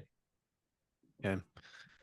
This is the same argument we got in OCR at the beginning. Oh, this is a runner's course. They're making it so it's not. No, people shouldn't be allowed to complain about rule changes that don't suit their skill set, because they're not capable, for the most part, of taking their bias glasses off and saying, it actually makes me mad, but I'm being so over the top about this. They won't say that. So, like, for example, in our internal thread, there's someone saying 2-minute sled push doesn't compromise your legs. A runner can just come in and do it. That's just categorically false. That's not true. If you do 2 minutes of hard work, your legs are compromised. And if you don't think that's true, go run a time trial, and then 2 days later, come back and push a sled hard for 2 minutes, and then go do that time trial. If you did not get any slower, then you're correct. If you got slower, Stop saying that it doesn't affect the race. A runner can just swoop in and do this. This year, how many pro triathletes and runners have we had try this? World More class. than one. How many have done anything good? Zero. Because you can't come in yet. It's like, whoa, we didn't power hike up the Black Diamond for 40 minutes. Like, no, but there was still a double sandbag. A runner can't come in and just do this. So you got worse at it compared to people who are stronger runners than you, but not runners coming in out of nowhere. So that is a false narrative, and I don't buy it at all. However, I still believe it should scale with the sport. Because like picking the 5K is a perfect distance. A 10K is a perfect, it does not have to change. It does not have to scale ever. No matter how fast you get at it, it's still a perfect event. We have 8 random pieces of equipment that you use. Right. There's no way it's perfect.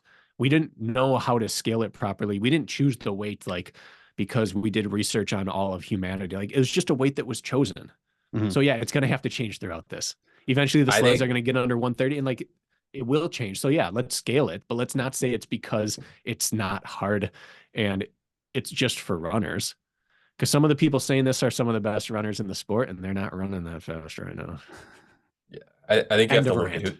I think you have to look at who's complaining, and it's not really the athletes; it's the YouTube people for sure. But scaling it, Rich, I agree half and half. I think for instance, wall balls. If you're seeing that all the women are doing it unbroken at the top end of the sport, and we just made a big deal about Graham Halliday making a move at the end because he went unbroken, and it's only happened a few times in majors. Clearly the men's side is affected differently than the women's side. And you already mentioned the double height, double weight, like it's the double scaled version. That could be something that I could see changing a little bit. That would even things out a little bit. But when you're dealing with something for a coefficient of friction that one carpet might be treating the sleds differently than another one at a different time, that's going to be hard to ever get right. You can't be like, well, we're going to just add 100 pounds because now your 100 pounds on one surface is going to be a little bit different effect versus a different one, depending on how the carpets are that day. But you could add this and make it 1,000 meters is obviously a very round number, but you could make it 1,200 meters if you want, or you could change something like that. But I think the easiest ones would just be clean up the form on burpee broad jumps, which it looks like they did, and scale the wall balls. So that's the only one that I would change at the moment. And I think sleds should go up a little bit. Probably. If sleds, how much faster do they get? They got 50% faster. That does change the whole dynamic of the race. It doesn't allow a runner to come in and win, but it changes the dynamic overnight, 50% faster on one station and like 30% faster on the next station. So yeah, we should add a plate. Yeah, and that's the thing. It's not necessarily, I agree with you, Bracken, on the not like there's having the sleds be this weight is still going to be hard for anybody coming out from the outside. But I think people are seeing athletes like Dylan Scott, like Rylan Chadag, who look more like me, who are able to run well. And now that they can push the sleds the same amount as the strong athletes, I don't think the strength athletes like that. I think that they want to hold their advantage.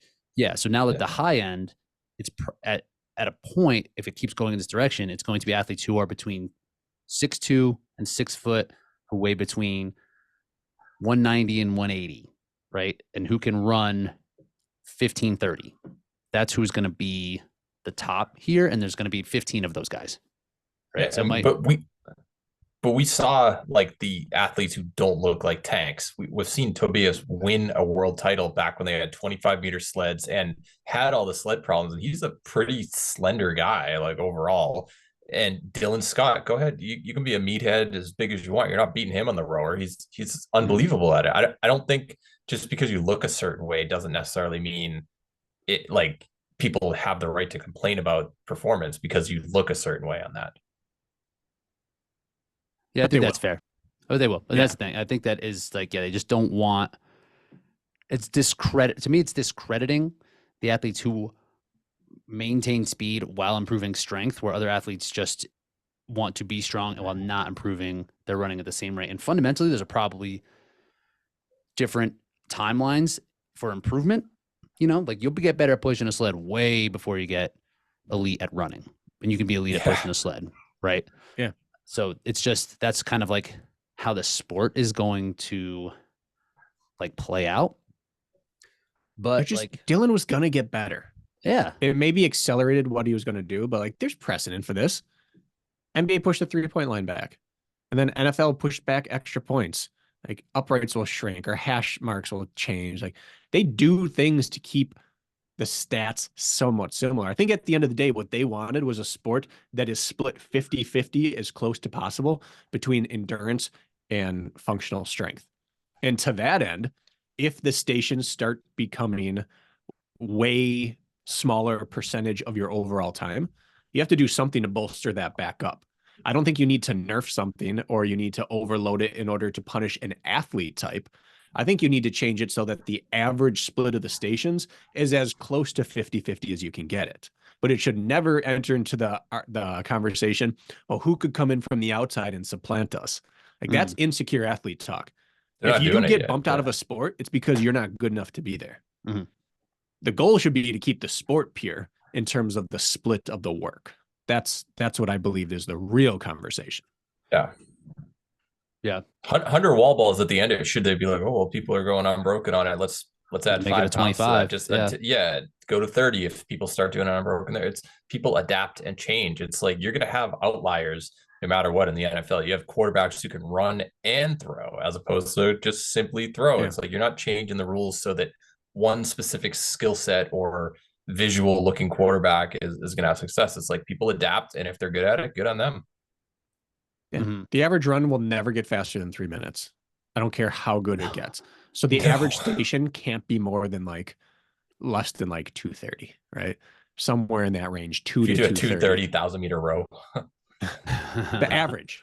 Take it into account farmers carry and things like that. But like averaging out, it's got to be within a percentage of that. That's really what they should have. It's just like they're balancing an equation. But no, I do not want to hear about this favors a blank athlete.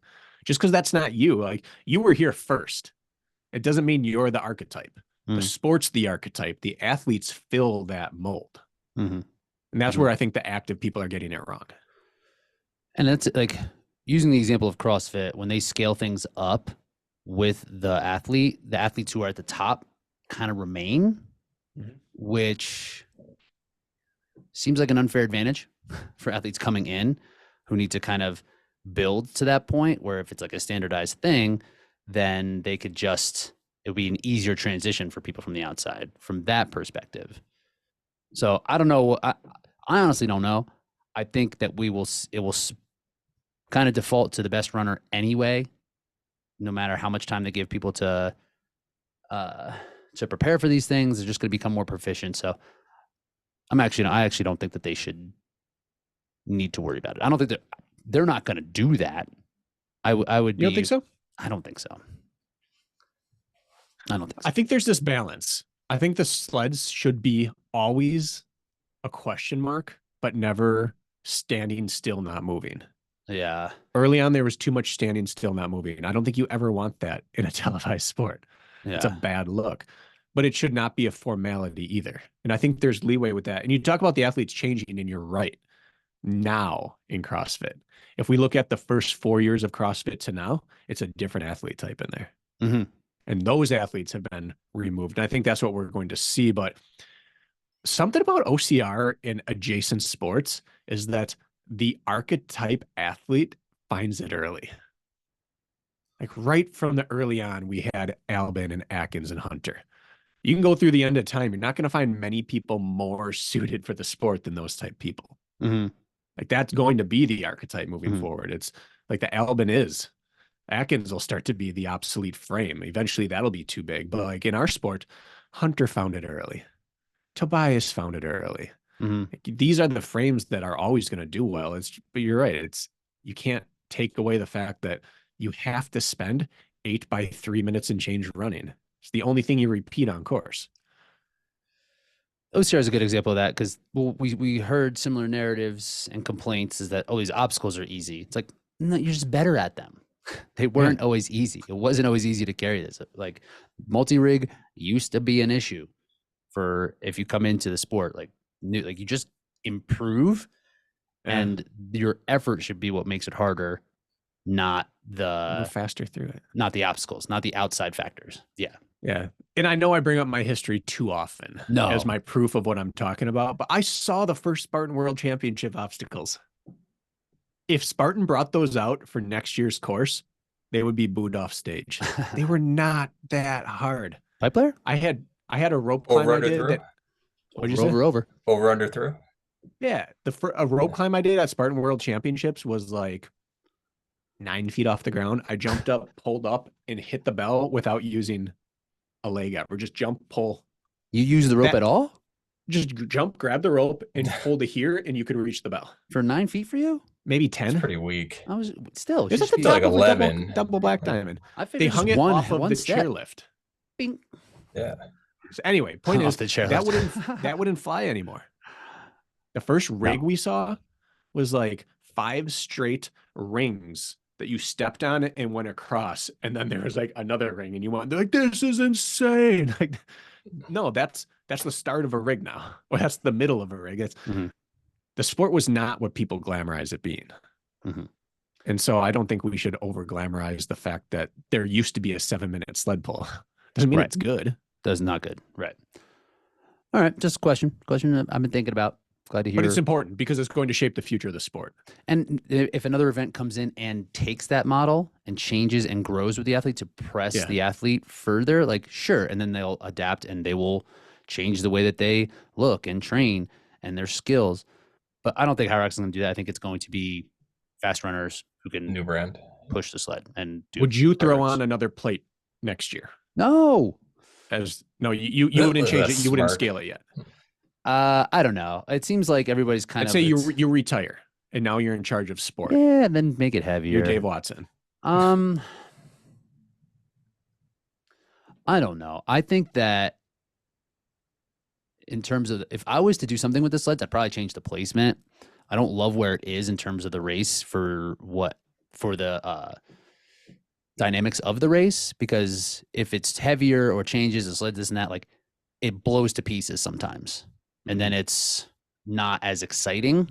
Where if it was like later and it takes out and it takes some of that out of it and it's more like survival, or there's a little bit more racing tactics happening throughout, that's something that I would consider maybe moving the order of the race around. Don't put sled back to back. Yeah, it's just like, I mean, it just ends the race a lot of times too early for visually appealing. Like that was so exciting about both races this past because there was moves that happened beyond the second station, where a lot of times we see the second station, it's over. Yeah. So I would change farmer's carry. Longer? I don't know. That would be the one piece I would sub out. That'd be the first station I would take it remove. out. Yeah. Jack's going crazy right now. Can't believe what you're saying. Don't get rid of that. That's garbage. Blasphemy, Jack. Jack's I do think that it would be right now. Yeah, it's a minute faster than any other station. It's an very outlier. fast. And I don't know what it's testing in that minute. It can't be tested other ways in similar duration.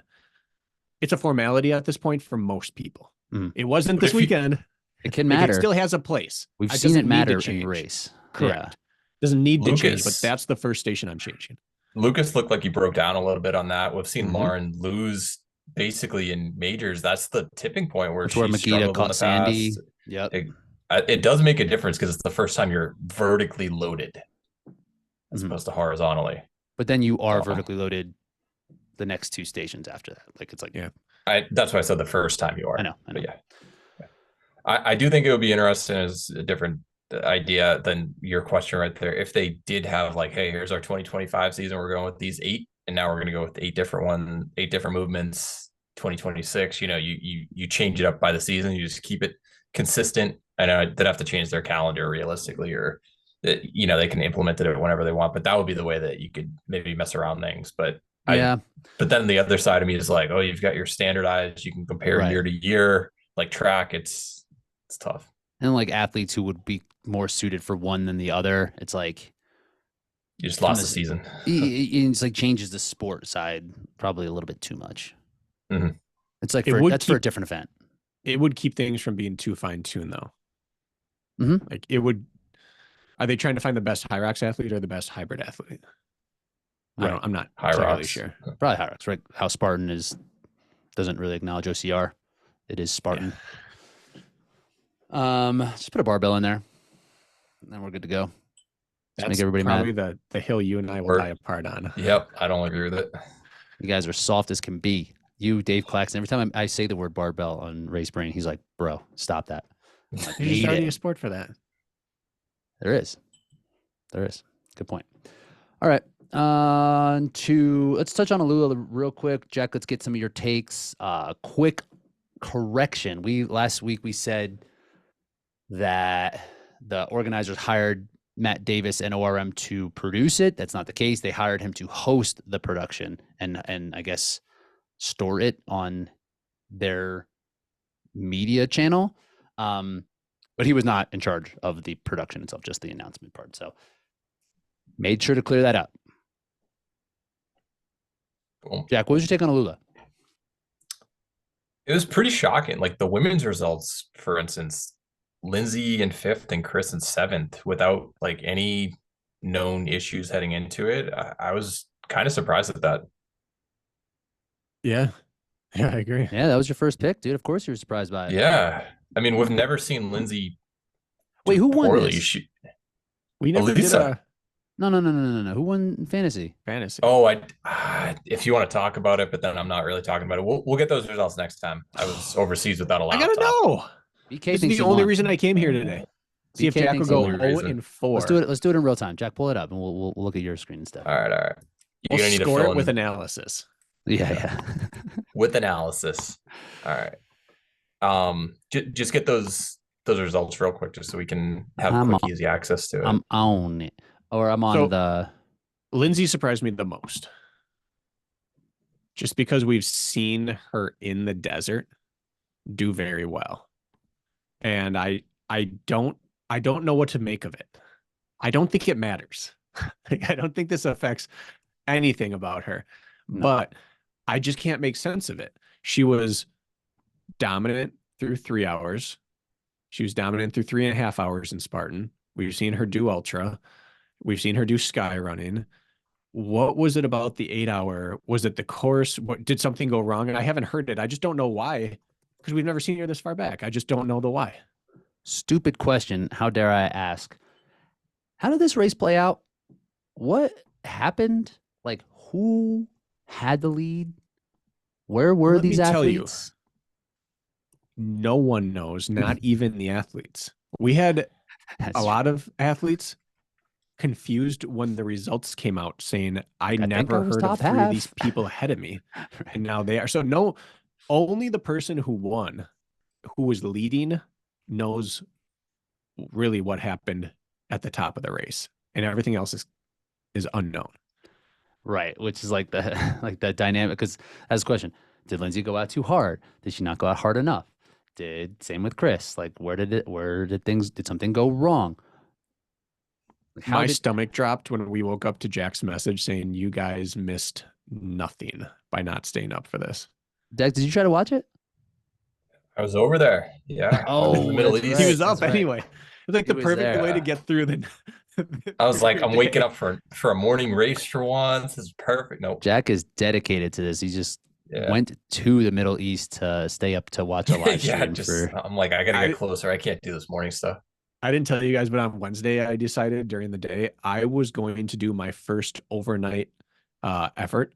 I've done ultras into the night, into the dark. I've done a night race, but I've never done like an overnight race with sleep deprivation. So I was going to do a big treadmill workout overnight. I was going to caffeine up and try to do this just to learn, because I have some ultras I want to do that eventually I'm going to have to go overnight. You were just going to do this at home on your treadmill? I've been meaning to for like 3 years. I want to know how nutrition works and how sleep deprivation. So I thought this is the perfect thing. At 8 hours straight, it'll start at 11 p.m. my time. It'll get me all the way through to the morning. This will be fantastic. And then our kids got sick and I ended up being up 2 nights in a row. And I'm I'm too tired. I'm not going to do this. But can you imagine had I caffeined up, warmed up, got on the treadmill, got to work, and then spent 8 hours trying to how mad I was. Oh, you were gonna watch this? Oh, that was the impetus for it. That was the reason. Oh my this will get me through the sport. That is so funny. That would be. I mean, but that you would deserve that. If you were like, hey, I'm putting my chips in this. This is gonna go well. That's dedication. But it would have You been don't more of understand the a. ultra lifestyle, Rich. Yeah. It would have been better for the mindset because you would have been super miserable. I would have been so furious. Just pissed. Yeah. All All right, right. BK's team. Let's do these teams. Can you guys help me with the live scoring? I got you. I all right. debated taking the number 1 pick or not, but going with John Albin number 1 turned into the biggest no-brainer in the history of no-brainers. Pretty smart. Choosing Yeah. Charles Barkley to play against 8-year-olds. Esther was 4th. Josh was 8th, Allegedly. Yeah. supposedly. Lisa first. That's a good pick. one. That's a good one. Heineck was 33rd. Yeah, everyone's got Bianca was Heineck now third. this year. It's all even. Yeah. Bianca was Yeah. another great Elmer pick. was about 10th. Yeah, your team's killing it, Rich. Who do we have? Isaac Sanderson. Why are you saying Rich? Yeah. This is That's me. Bracken's team? BK. Sorry. You won't even give me my flowers. Correct. Isaac was This isn't 19. all Rich. Where are you? You got the results up? Yeah, I'm sharing the screen. Huh? I'm looking at the actual results. Oh, it says you're screen sharing. Are you able to see the? I see the blue results, but I'm Okay. pulling up. I'm like looking up. Sabrina was 9th. Damn. Who's the Sabrina DeOlio? She was 9th. Really? The heck? This is why BK. Natalia. She was 11th. Into the ultra scene. That can't be right. It can't be right. Hold on, not 11th. There was not a Natalia Zook. Or did you found her? This is Natalia Mastrota. She was the Olympian. Who was 11th. Yep. That's who I thought I was drafting. Lachlan 16th. Wow, Bracken's got some points. You did a good job. In a good way. That was a good job. He's now starting to do things I don't understand. And I just Me? I just trust that it works out, and then it does, and it's spectacular. I'm just sorting it right there. Yeah, All no, right, 120 points. If we do, but we're only doing top you're sorting 7, correct? Yeah. All right. So 1, 2, 3, 4, 5, 6, 7. 35 points. that's pretty Holy good. crap. That usually wins. I think the lowest we see is like 33, right? Yeah, I think Brack has got this in the bag. All right. Yep. Good team. You have 1, 1, 3, 4, and then everyone else. 2 in the 1s. top That's tough. 9. Yeah. Trouble it's gonna be- Popova combination was really clutch. Yeah. Yeah. She's real instead of fake Despite Bianca. your best efforts, snagged her. And Can't you were a get her. gentleman about it. All right. 5th. All right. Lindsay, 5. Was 5th. Beatrice was 3rd. Kunkel, I don't know. George Kunkel, 13th. Is his name George? Yeah. Didn't know. Ricky was 6th. Ulrika was 6, I think. Yeah. It's a good showing. SSW was 59th. Not going to score. Ida was 34th. Ida just got the fast lap. Luca was 4. Luca was 4th. That's a good. Deanna Blake actually did really well too for you. Yeah. Just outside the top 10, 13. Gregor's. Zerbiak. Did he? Did he I don't know if even show up? He's not. It doesn't seem like he's in the. That's cool. Thanks. Got Heinz. Yeah, got Heinix. Lena. All right. Lena was 15th. Oh, I didn't get muted in time. Yeah. What'd you do? Lena, how did she do? Oh, you didn't hear that? I was coughing like crazy. No, I No, didn't hear. nothing. Lena did well. Wow. She was 15th. 15. And then Matthias had a knee injury. I He was way talked to him back. at Gov Games. He 100 was more. not. 101st. Yeah. Well, this is not the performance I was looking for. Well, did you get one of those 30s? Is Ida going to score for you? Uh, Ida, you have one scorer that had more points than Bracken's whole team. Yeah, it's not great. no. Here's my Oh, my top 7. Oh, that suddenly sorts nicely. That's so 93. That's not good, but in an ultra event, honestly, with I the know. variability. I feel like we had like I'll take it. 150 in World's Toughest. Yeah. All right. Yeah, I kind of took a risk with Anthony. Didn't pay off. I guess It was okay. I probably mean, he coulda- scored for you. 13 is not bad. It was worth it. Yeah, I mean, I could have got a higher placing person. Realistically, I was definitely eyeing Nicole. But then you're That's talking not about. gonna make the difference. Bracken whooped us. But then you're talking about you would have had taken like Michael Gask It would, or Pavel, yeah, like dudes that you yeah. wouldn't have taken. Dassos. Wasn't gonna happen. Yeah. Apparently, Dassos Michael Canella. Gask ran multiple ultras in ALUla since like January. What? Yeah, of all places. He's from Europe, so like he's traveled over there a couple times already. Just like, loves ALUla Ultras. Why is apparently, ALUla, yeah. why is ALUla spelled like that? It's AL-Lula. No, it's AL capital ULA with no dash. It's just That's What's how with the- everyone's writing it. What's with the But capital U? There's a Yeah. dash in there. It's like McIntyre, like MC capital I. It's just in the middle. Look it up. Google it right now. All right. Anyway, yeah, Chris was my set- team. I thought Sean Stevens might have had a better race, but I that thought so was too. kind of like my one That off. hurts. And you expect one or two from Lindsay, it just didn't happen. Whatever. Well, now it's showing that it can be that way too. He's backtracking. All Well, right, Chris, Yeah. Chris was 7. It shows up both ways. We're both. No one's wrong here. Everybody wins. We'll all get trophies. ExperienceAlula.com has it one way. Wikipedia has another. I'm going with. I'm gonna go with Experience ALUla 48 for Rylan. for Rylan. Any word- 2 and 2 for Nicole and Ryan Atkins. Austin was 11th. Katie was 10, I think. Katie was 10, which is solid. TJ 12. Yeah. I didn't see 14. some You're ones. like you almost have every teen number right there. Chris was 14. Petra, I think, did well, right? She was in the top 10. Nice. She was 8. 8. Needed Becky was 14. that. 14th.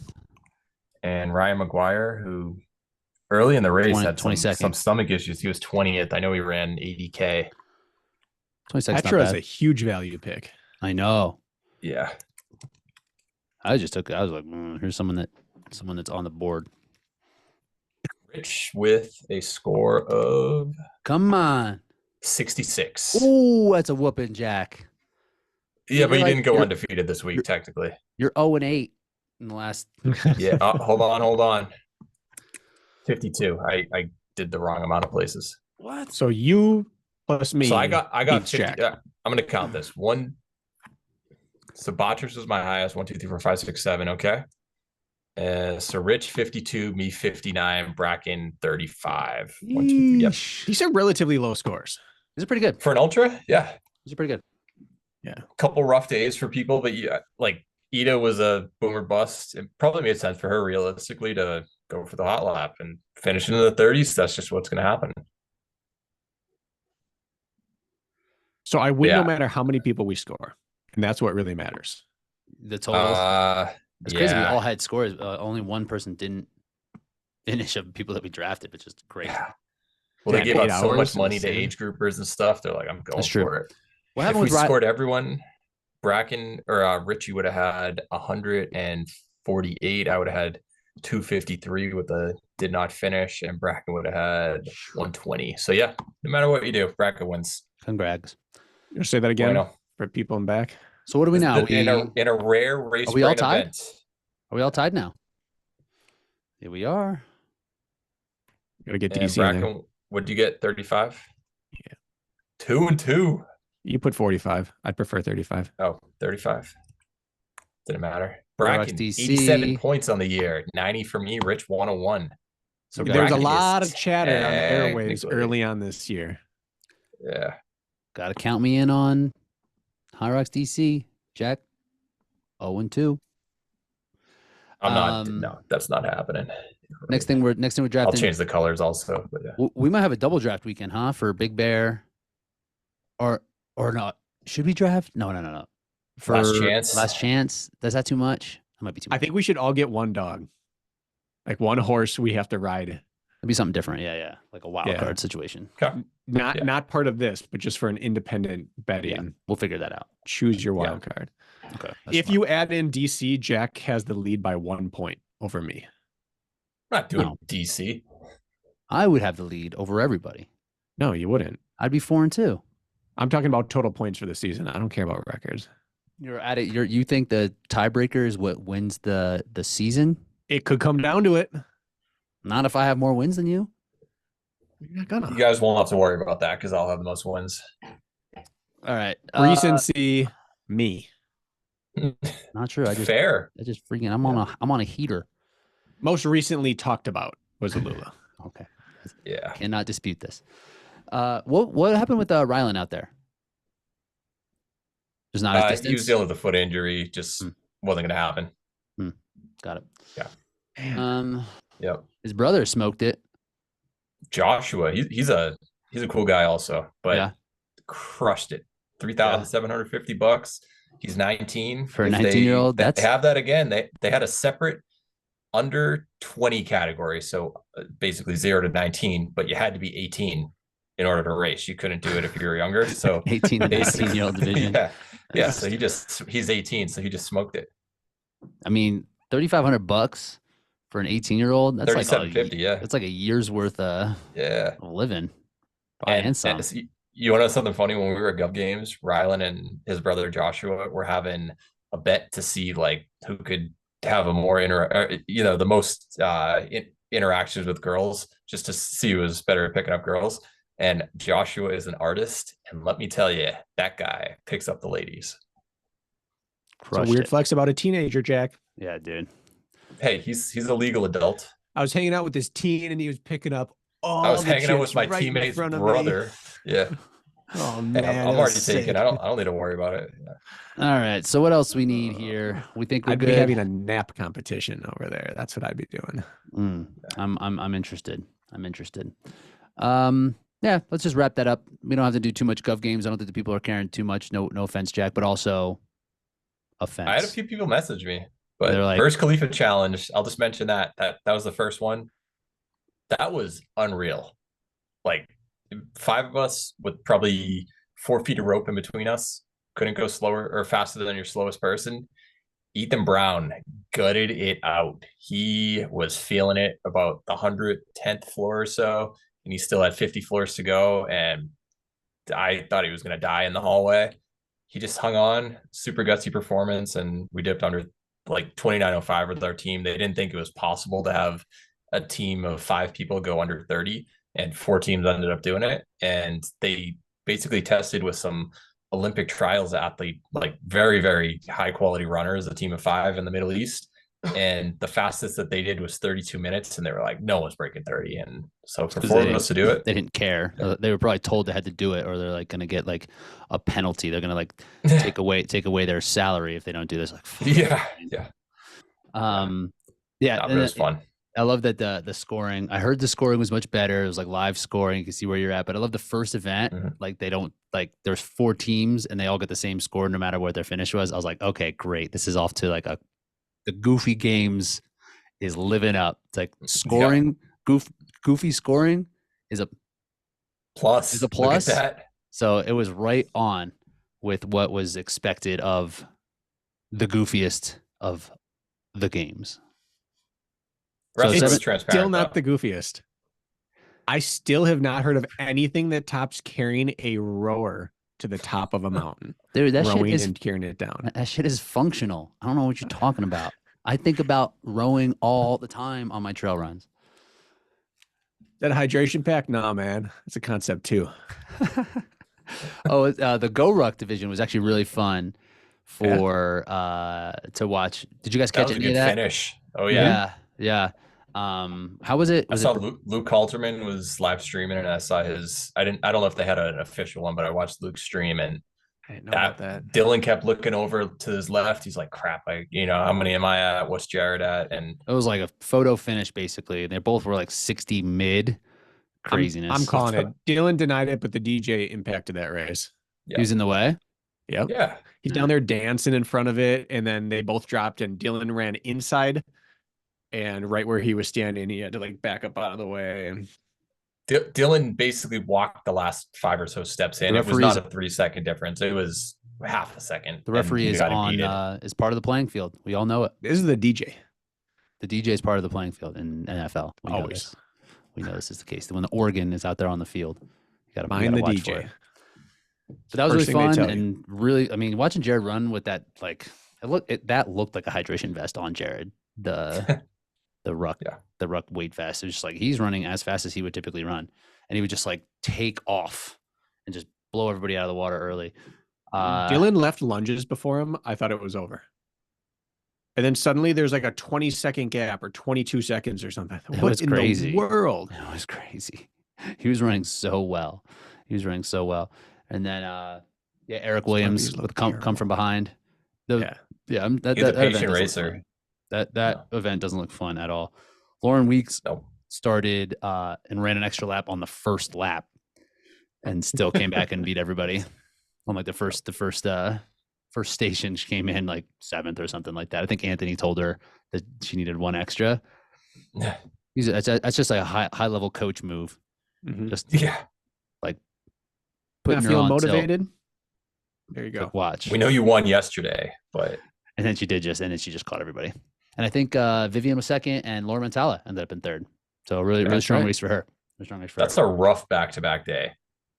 It's just. I reached out to Gabe Heck to try to do doubles just to see if we just maybe get a men's qualifier on the thing, and he said no. But then at when that was a really good idea, because it would have been first thing in the morning, and I barely slept that night because the race is at doesn't end until 9:30. Then I'm doing stuff. I'm all fired up. That would have been a terrible turnaround to come back 8:30 in the morning to do doubles. I'm glad that you got your spot. Don't mess it up. Gabe said no. Thanks, my guy. I know I've never been as fit as you guys for a Hyrox, but I've never once finished a Hyrox and thought, I don't just want to do it again. I want to add some weight to it. That's what I want to do on my recovery day from a Hyrox. Never once has that just seemed anything close to enticing. I cannot believe they all did that. Yeah, zero interest. But the burpees and lunges look so bad. Yeah, that doesn't seem like something I'm and wall balls. Let's make our 20-pound ball, extra 20 pounds. Yeah, we do have a race this weekend also. Just quickly scan over it. DecaFit season opener in Knoxville. So they are adding like different categories this year for the elite side, for elite relays and stuff. We're gonna have over 50 men in the elite wave this year. Wow. Or this particular race, I think 50 is the cap, so they may have sold out. But you've got some pretty solid names for the opener. Colin Stever, who we just saw, Joseph Cotto, he'll be there. Chaz Hatton, Robert Killian, Joshua Gonzalez, Derek York. You've got Lawrence Taylor, who just won the Spartan race, Jacksonville. So it's gonna be good. Kevin Gregory will be there. See how it goes. And on the women's side, not as deep, but Tara Jackson will be there. Samantha Woods, Emily Stevens, a few other names. Do we know why Killian's there? He lives in Virginia, so not too far. Interesting. It'll be interesting to see what kind of fitness he's in. I'm excited to see if Cotto's made the leap forward again this year, because he made a leap last year, it seemed. Yeah. That'll be fun to watch. Agreed. Yeah, first deck of the season. Who could just name the women again? I wasn't paying attention. And you said York is rabbiting? Rabbiting, yeah. He'll set the tone early on. He's the Lucas Storath role. All right, the two of them are in the same race. Who's taking it out? Yep. Definitely Derek. He's the Eric Sowinski of DECA. Yeah. Women's side, the podium favorites probably Tara Jackson, Samantha Wood, and Emily Stevens Smith. Oh, Tara is right. Tara all day is the favorite. Yeah, well, for sure. I guess we'll see about the knee situation. Yeah, she's on the list basically. All right. Well, I guess that can wrap us up. Jack, great to have you back. So happy to be here. Glad you had a good week. It's an exciting episode for me. Talking about how great I did. I'm very happy that we did this episode. Thanks, guys. Thanks. Started out strong and thanks for doing this for me. All Rich. This is great. Next week, the peak of your year, so enjoy it. I'm writing it down. I'm going to bask in this. So we got DECA this weekend, and then we'll have, what's our next real event after that? Do we have some downtime? Hyrox. Real event. We've got Hyrox Houston. We've got some people. We got Hyrox Houston. Weeks. Yeah. Maybe we can do the money episode. Sure. Yeah. Half of it. Something. We'll figure it out. Cool. All right, squad. Talk to you soon. Hey, boys. See ya.